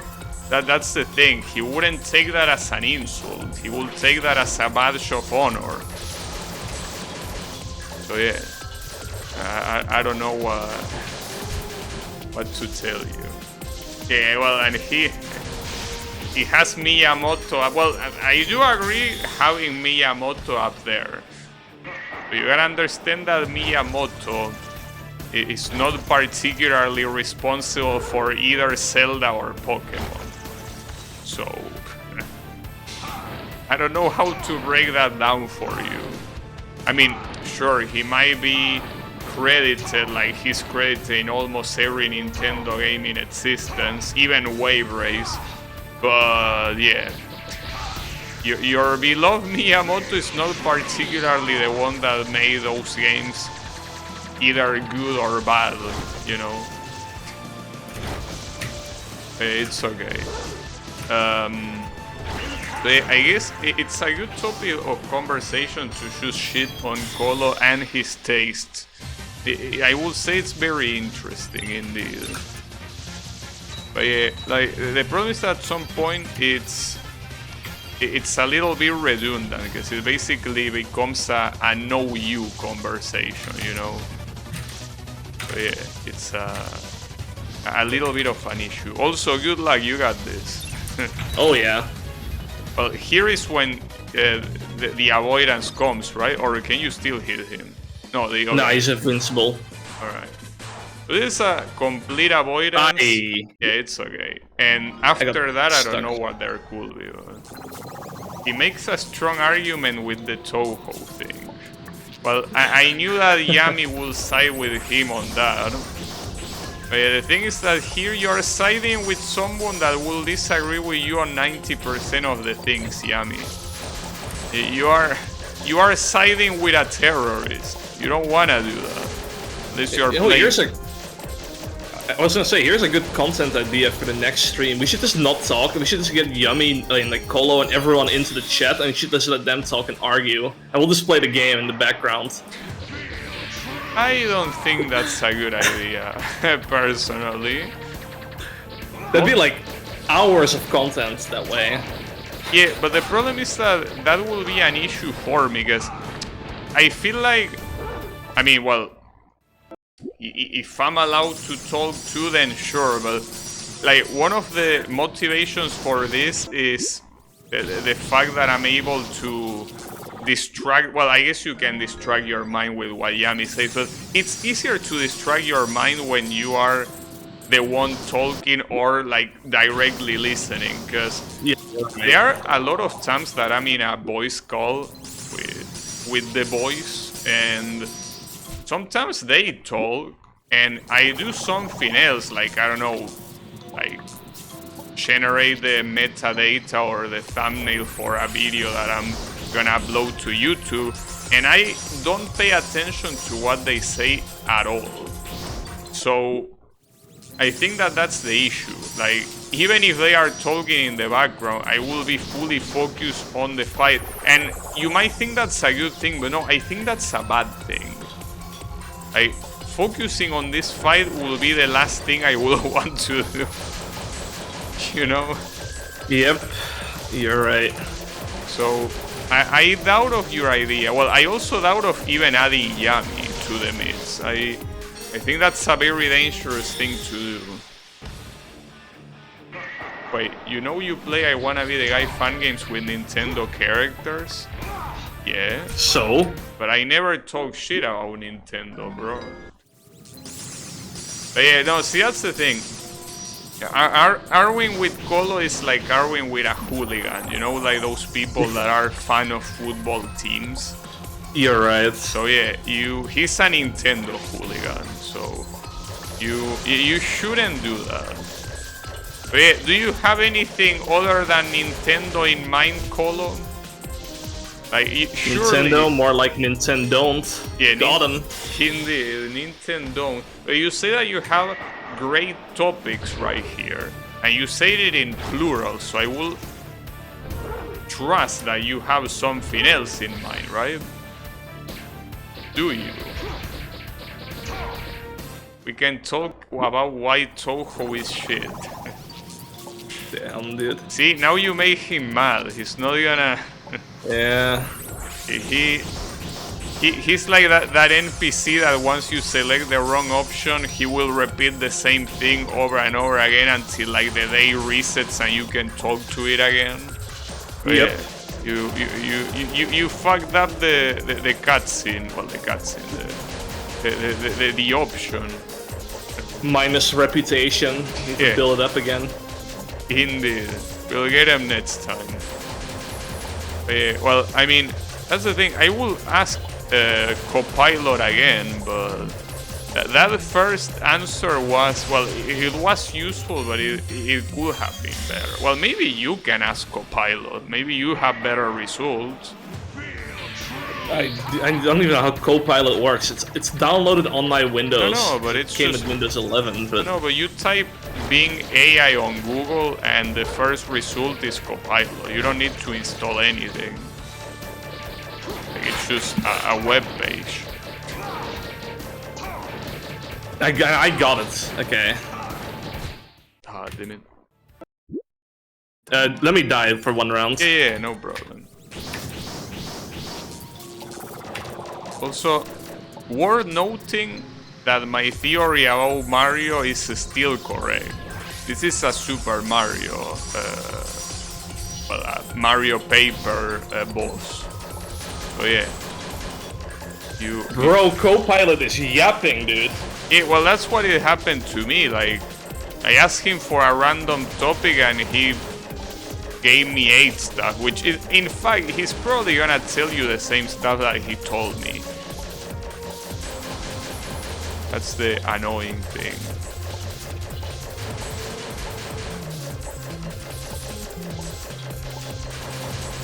I'm gonna just post this in chat, what co-pilot gave me.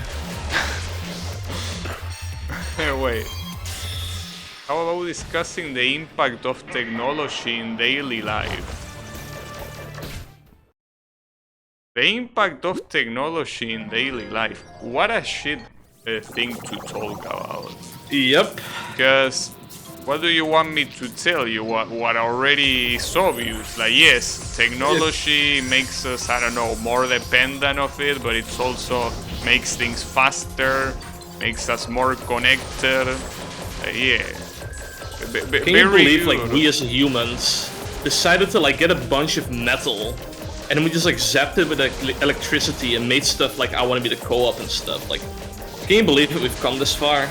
Yeah, I mean, that's the usual stuff that you can think, oh, the impact of technology. But the problem is that it's not so, well, I guess you could say it's subjective, because there are some people that can say that it's super bad and all of that, and the Industrial Revolution and its consequences and all of that, right? But I think that it's still a question that doesn't have too many options, right? Like, almost everyone will answer the same shit, I think. So that's what makes it not interesting. I think that topics are more interesting when they are when they are controversial, though I guess not that controversial, but controversial enough that they will have completely different answers. That sort of stuff. And Yami says, what are your favorite anime movies? Ooh. Anime movie... I don't even know if I watched that many anime movies in the first place. I mean, the initial D first stage, I guess, is a movie technically. That's a pretty solid one. Yes. But as in, like, standalone movie, that's like a tough one. I haven't watched many standalone movies, so. I mean, I remember watching a movie about, like, a family in a rural place, and they were playing Koi Koi. I don't remember, Summer Wars, I think was called. It's a very stoner-ass movie, though. It's cool, it has good animation, but I wouldn't particularly say that I like it. So I guess not. Well, I mean, you got all the classic, like, Studio Ghibli movies, which are always, like, classic. Stuff like Akira, Redline. Those are... Yeah, like, but I haven't watched them, that's the thing. Yeah, I haven't watched most of them.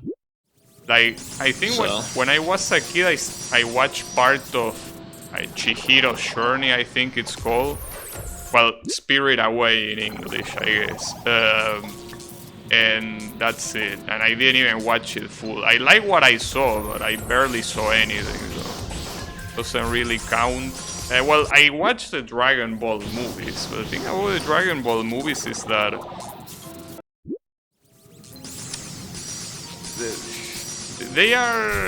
they look cool, obviously, since anime movies tend to have a lot of budget and shit, but they are not really very substantial. Like,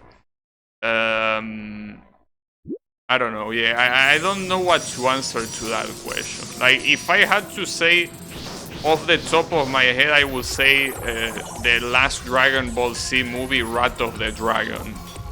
But it's basically by, you know, by elimination process rather than something I would really say, yes, this one definitely. Now, if you ask me about Disney movies, that will be a different story. because I did watch a lot of Disney movies. And I've been watching a lot of like real movies lately as well. I've been like on a movie watching spree. Some of them are real bangers. I mean, the movie world is very extensive. You have something for almost everyone. I mean, it's kind of like the video game world in that regard.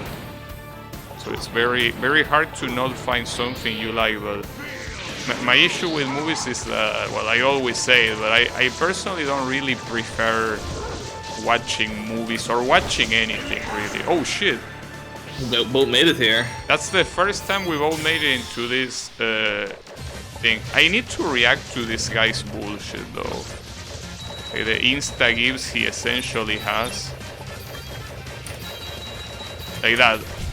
Well, I reacted to it, but I got killed by a star. Very cool.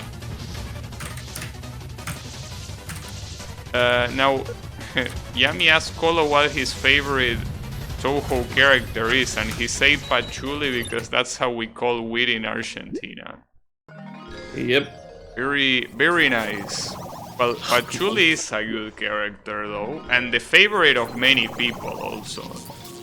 Who's Patchouli again? Are you asking No, actually, seriously, or I actually don't remember. it's the stage 4 Is she from the one? the stage 4 boss from EOSD, bro? Is that the one with pink hair and like reads books and shit? Yeah, the librarian. Okay. Gotcha. Yeah, I mean the name was very familiar. I just couldn't I couldn't pinpoint what it was again. Who it was again. Yeah, it's like do I look like I care about Toho characters? Most of them. Well, you care about Flandre, though. That what Yami says is right. That people that don't give a shit about Toho only know Flandre and Remilia, and they don't know them by name. They just know that they are the vampire bitches. So, like, maybe don't even know that they are sisters in the first place. So yeah, he might be right. He might actually be right. But yeah, it's... I think the other character I remember is Sakuya, the maid. Yeah. Right? That's her name? I might be misremembering her Sakuya. name. Okay. Indeed. Yeah, she... Well, basically the playable characters tend to also be very popular since they are the... Kinda like the protagonists, like... Reimu, Marisa, Sakuya, and Sanae tend to be the most popular ones simply because they are playable multiple times. Yomu as well. I don't remember her. She's the one with the katana, right? What? She's the one with the katana. Yeah, she has 2 swords and she's a gardener. Oh yeah. The other one I remember, but not really by name, is like I always refer to her as Frog Bitch. You probably know which one I'm talking about. I won't accept such slander to my favorite character. It's just that the only reason I know her and I remember her is because of fan games, and anytime she appears in a fan game, it's like pain. Yeah, well, the frog theme is it's the first thing you remember. It's like she appears in Camellia Free on like one of the bosses, and like she shoots like a bunch of bullets out of her head. It's pure trash. Well, that's the thing. The fan game makers have the power to make you hate some characters. Well, in fact, if I didn't already like Sonic, after playing Boshi, I will want Sonic to be dead, basically. But yeah, it's a very dangerous thing, for sure. Now, Colo here is saying something interesting. Gabi is the kind of guy that will watch a porn movie just for the plot. Yeah. Some of the plot's actually really good. Well, the problem here is that you're using the word movie. I wouldn't watch a movie. That's the problem. But yeah, like the plot is always a plus. I mean, I don't know what's the issue with that. There's some old movies, like old porn movies, have like really good storytelling and shit. Like unironically. Like, they actually tried on the story. Well, I personally wouldn't say I have experience with that, but I believe you. Oh, yep. AC Borja says Sonic made me rage with Boshi. Well, you're not the only one, actually. Yep. have a friend that is Aldo, and an ex-coworker of mine that, well, it's the one that told me to play Boshi, and he got stuck at Sonic. I don't know if he later beat it, but he got stuck at Sonic since last time I remember. So yeah, it's understandable. It's a very fucked up boss indeed. It is what it is, you know. Now, there is something that I've been thinking. Instead of asking Copilot random topic, what if you just type random topic on Google? Like, I should go to google.com, because I know that Google has some things that you type and they open an application like the calculator, right? So if I put random topic, well, actually, hold up. There is random topic generator. I like this. Hold up. Oh no. Well, the problem It's is gonna that give some like really controversial topics. I feel like one of those websites, like hell yeah, it's gonna give like something controversial. well, the problem is that these are.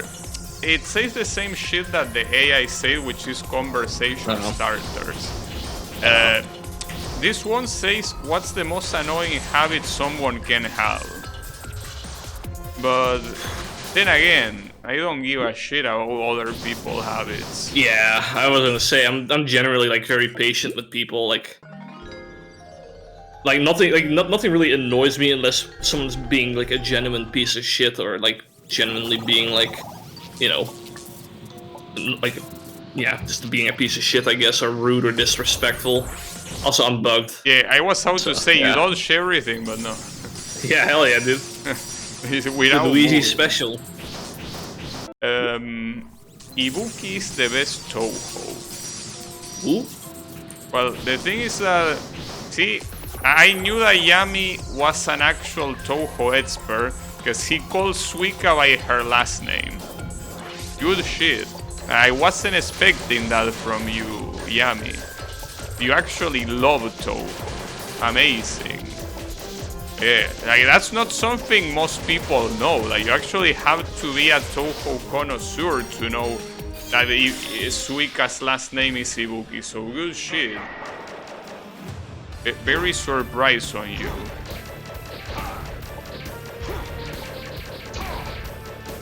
Wait, what did... You need to properly prompt AI? Well, yeah, but it's a little bit hard to do it here. So hey, you can give it a go. You can ask the AI about a topic and see what he tells you. Because in our case, they usually gave us conversation starters or other sort of boring shit.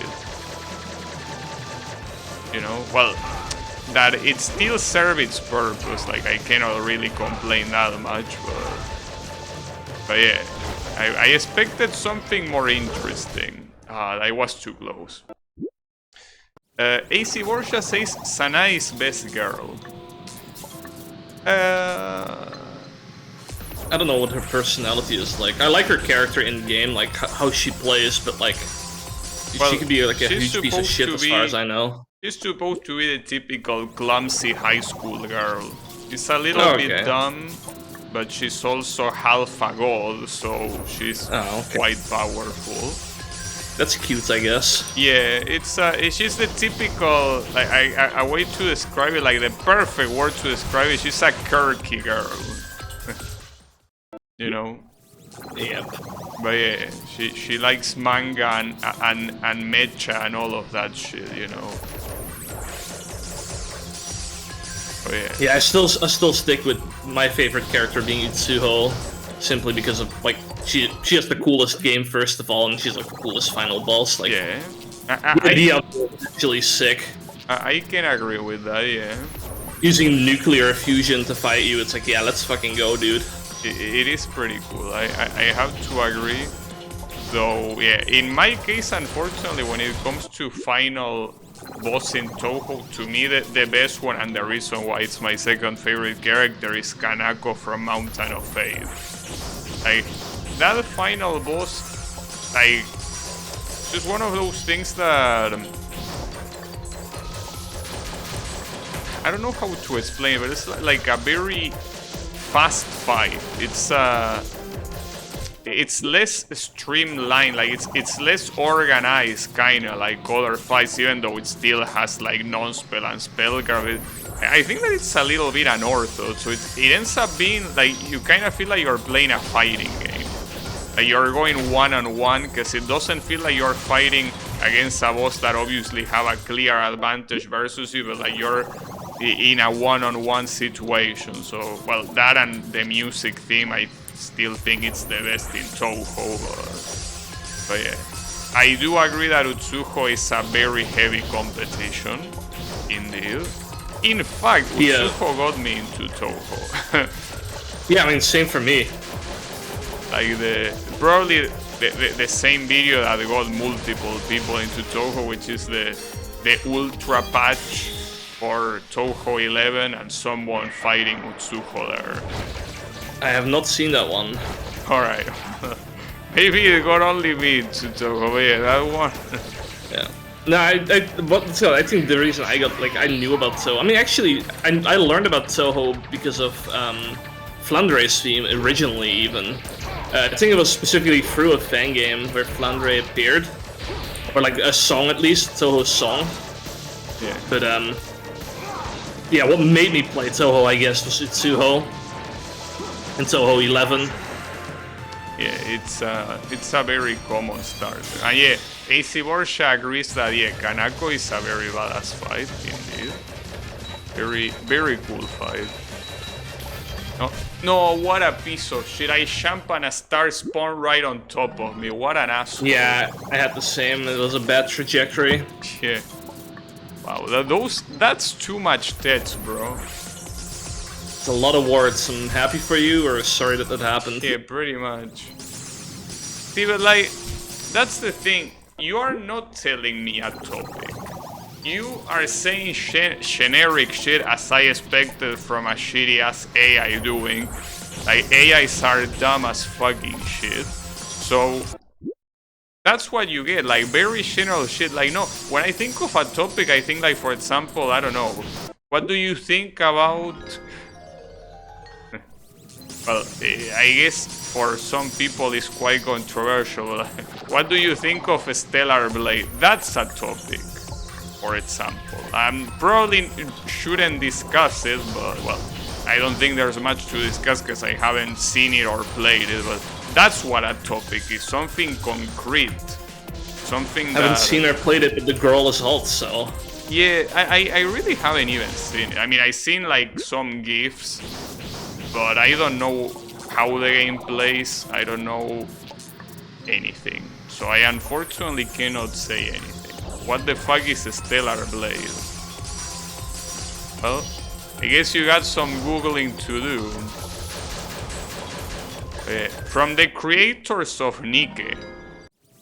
That's important to know as well.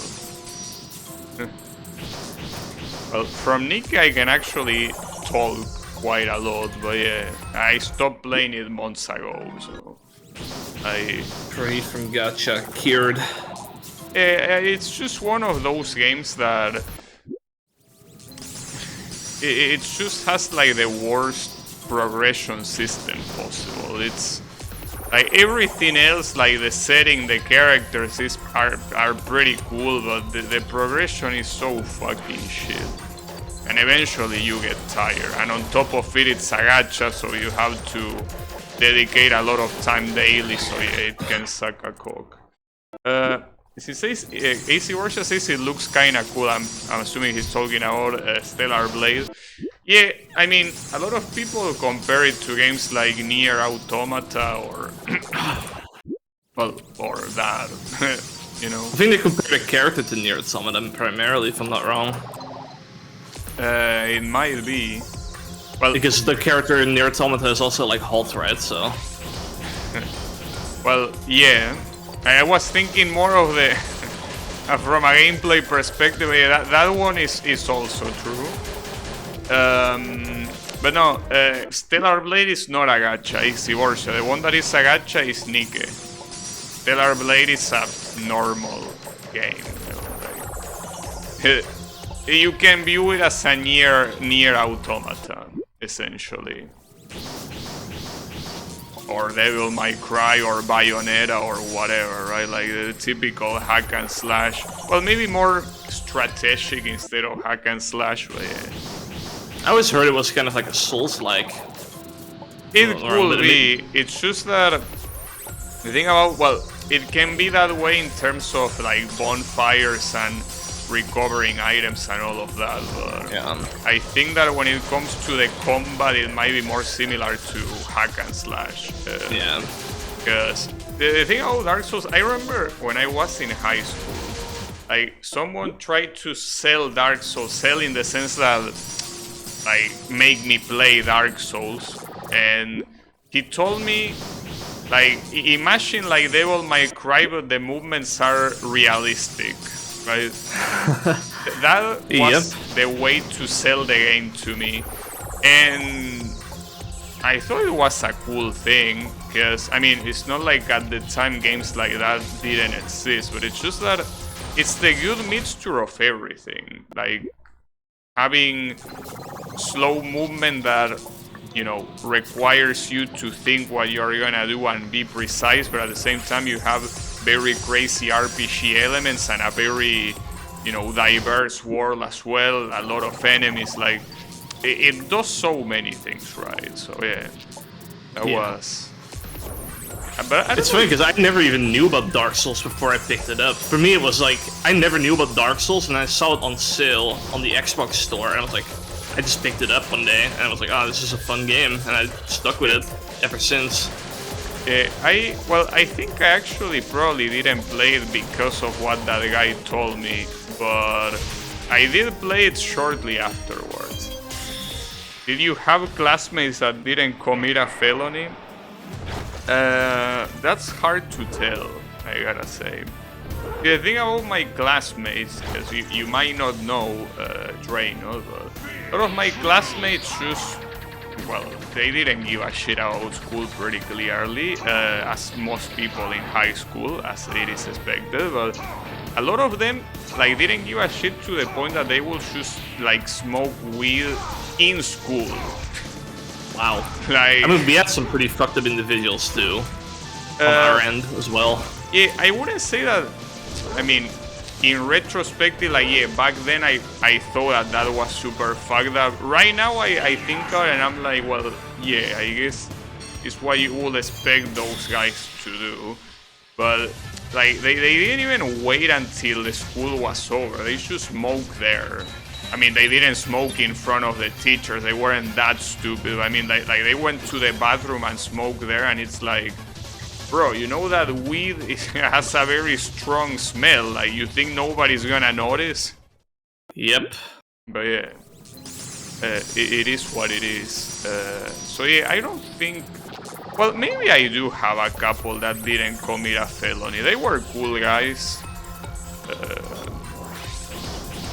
I remember I had a classmate that was from the north of the country. He was such a polite and such a nice guy to be around compared to pretty much everyone else. And I wonder what happened to him, because I don't know anything about any of my classmates, so wonder what his life is about now. It was that guy is probably the only one that didn't commit a felony. But yeah. Yeah, in my case, most of my old classmates are probably either in jail, dead, or fucked up their lives in some other way. Yeah, that's in my case also the case. That tends to be the case, yeah. What was that guy's last name? I wish I could remember. I mean, I remember his name was Pablo, a very common name. But yeah, I don't remember his last name at all. You mean that guy? Oh. No, I'm not gonna make fun of that guy. You're not gonna make me make fun of that guy on stream. You won't do it. Because I have a classmate that has a funny last name, but yeah, I won't. Though that guy probably made more than one felony, yeah, so that one is not qualified. No, you got it wrong. It has 2 C's. See, you cannot even remember it right. God damn it. What a dumbass. Anyways, forget about that. What's I about to say? Yeah, felony, yeah. Not many of them. But wait, how did it come to that? I have no idea. I think because we were talking about how I got into Dark Souls. Yeah, okay. Yeah. Well, actually, the guy that recommended Dark Souls was the guy you are mentioning, Colo. That's the guy that told me about Dark Souls. So put Guy's some... kind of based. What? The guy's kind of based. Like Dark Souls? Let's go. I mean, he was... Because basically... The boys in my class, they were mostly the typical, you know, thugs. Like, they like football and all that shit that normal people tend to like. But the point is that that guy and some other 2 guys were really into video games. Shame that they were usually into things like Battlefield or Call of Duty that I don't give a shit, but...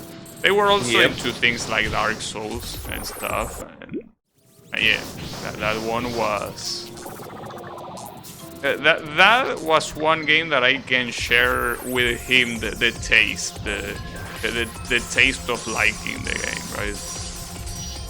But yeah. We had quite a bit of gamers in our class, but like everyone also like played Call of Duty, and I was like the only Halo kid pretty much. Like I was like really into Halo.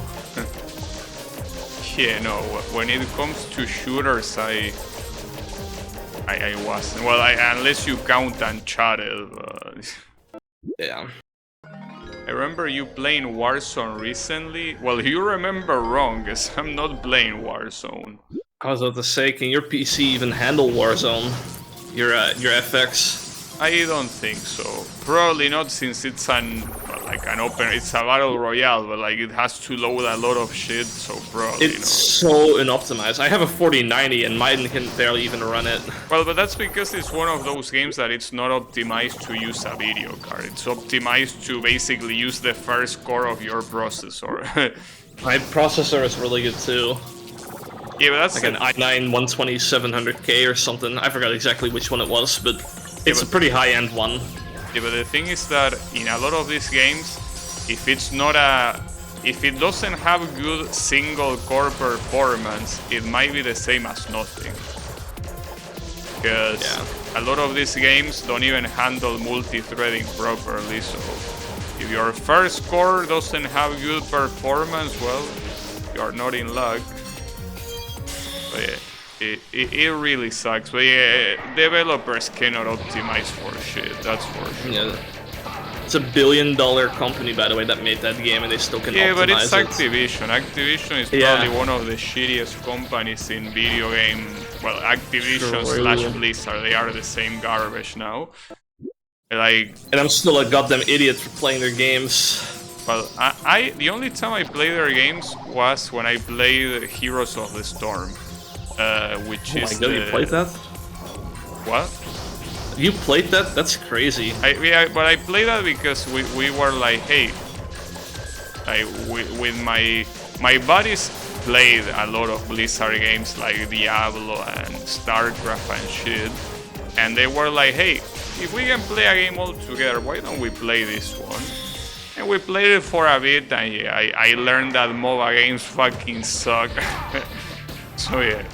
Well, for me, it's not a game I enjoyed, and yeah, it's the only Blizzard game I play, because I didn't play StarCraft, I didn't play Warcraft, I didn't play Diablo, so it's the only Blizzard game I played. When it comes to Activision, though, I played a lot of Activision games, mostly because they were responsible for a lot of games in the PS1 and PS2 era, so... well, and also the remake of Crash Team Racing, they were also the ones putting the money there, so I guess that counts, but yeah, I'm mostly thinking about the Blizzard-centric ones. Oh, he somehow survived.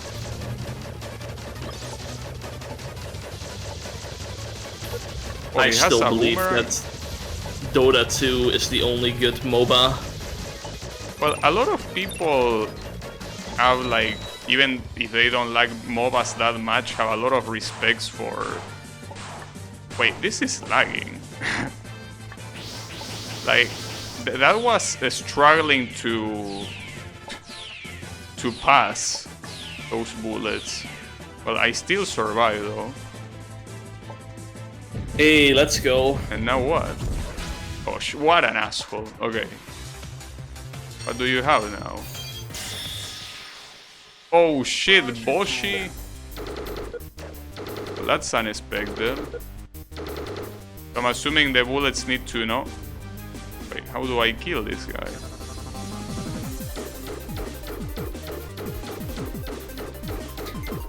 I thought that the bullets will have to bounce back to him, but no. And, hey Yannick, how is it going? Yeah, we had Dracula, but apparently... Oh, wait, are these platforms that I need to step into, or what? Do you have any idea, Draynoth? Yeah, you can jump on top of them. I don't think you can jump into them. Okay, yeah. Well, that's fucked up. I mean, eventually you will realize that, but... Hey, at least put an arrow or something, bro. So, it's a problem because it's so random that it's hard for two platforms to even be together in the first place. Like, you see this, like, it's so hard to make it high. Not to mention that they fall quite fast, so by the time you already jump into one of them... So, I don't even know if he has a hitbox, he most likely does, but I'm trying to avoid the center. Ooh, that was close. Ooh, big damage. Yeah. Oh, Dark Boshi. The speedrun excellency. What is that? No, never mind. Have some... Shit, okay. I don't like that. Shoot, shoot, shoot, shoot, shoot, Oh, shoot. shoot? Oh, damn. Ooh, that was so close. Damn, I'm glad you told me. Oh, and now I need to shoot this guy. Which, by the way, this is doing no damage to the health bar. So as an interesting, fun fact. Yeah. Oh, I mean, that's good progress, though. Yeah, but there is so much shit, and it doesn't even count. And there is no checkpoint. It's insanity. Like, I can't believe we're almost through 1/10 of the fight. Yeah, that's the issue. Like, at least I will expect a checkpoint or something, but damn. Can you actually name a company that's good? Yes. I can name Draynoth's company in this game. No, but I don't know. Like, there are a lot that are decent at least, especially indie ones. I will say that the Volver Digital is not a bad one.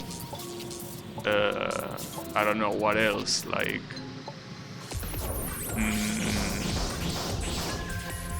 Well, the Volver Digital is actually responsible for so many indie games. Hoy over... Yeah, definitely. Hell yeah, brother. What? Hell yeah, brother. Yeah, no, Hoy... I love me some Genshin Impact. I mean, well, I actually am barely even logging into Genshin Impact in the first place. But yeah, it happens. I still have it installed simply because I will keep going until the Abyss filters me. But you know, speaking of filtering, what we should do is probably do like 3 more attempts and then stop for today, because well, tomorrow is Tuesday. It's not as bad as today, that is Monday, but yeah, I will still have to Gotcha. wake up early. 3 more attempts till we win, right? Yeah, obviously, you know.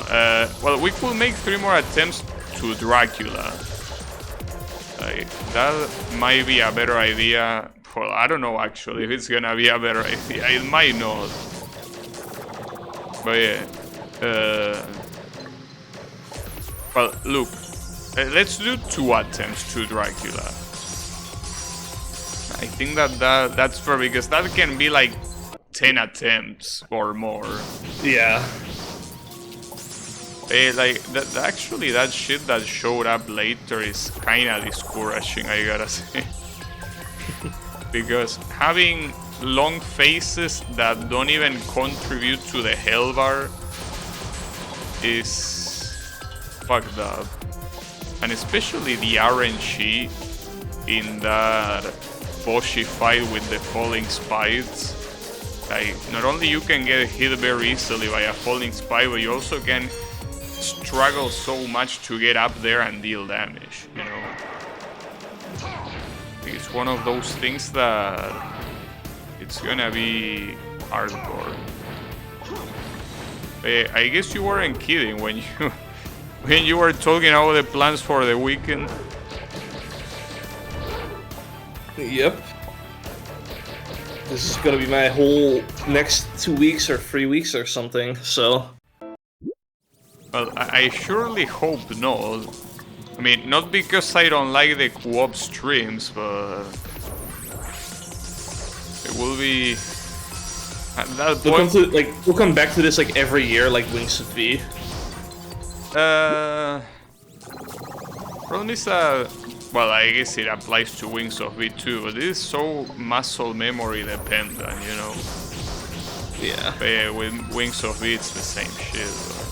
But it's actually an extremely hard fight. Like, I'm surprised that this game is rated... Well, I guess it's hard difficulty, that's also true. Yeah. Like, I'm assuming that this guy on easy is super free. Yeah, medium difficulty, I remember it being significantly easier. Well, that's interesting. But yeah, I got to Dracula, so I guess let's make this last attempt count. Also, in the meantime, I should... Well, let's made make it it count. count indeed. Well, it technically counts, but I was about to say, you know that yesterday, since I don't raid people usually because when I'm off the stream, I'm out of the computer. But yesterday, the Echo was streaming, and I regret not raiding him. But yeah, I guess it's he's not streaming now, so it's whatever. But yeah, like that's the thing. A lot of people raid me, but like I have that issue that I never raid anyone simply because I don't want to do anything after the stream is over. Basically, I just want to stand up and go. So yeah. I just wanted to say that, but don't know if it's useful for you to know that or not. But yeah, just wanted to mention it. Well, I guess that will be it for today then, right? Yeah, I guess so.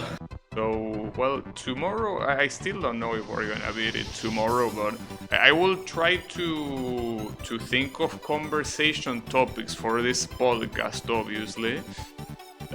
So yeah, let's see how that goes. But thanks everyone a lot for watching. I'll be seeing you on the next stream with more of this podcast. So have a good one and take care.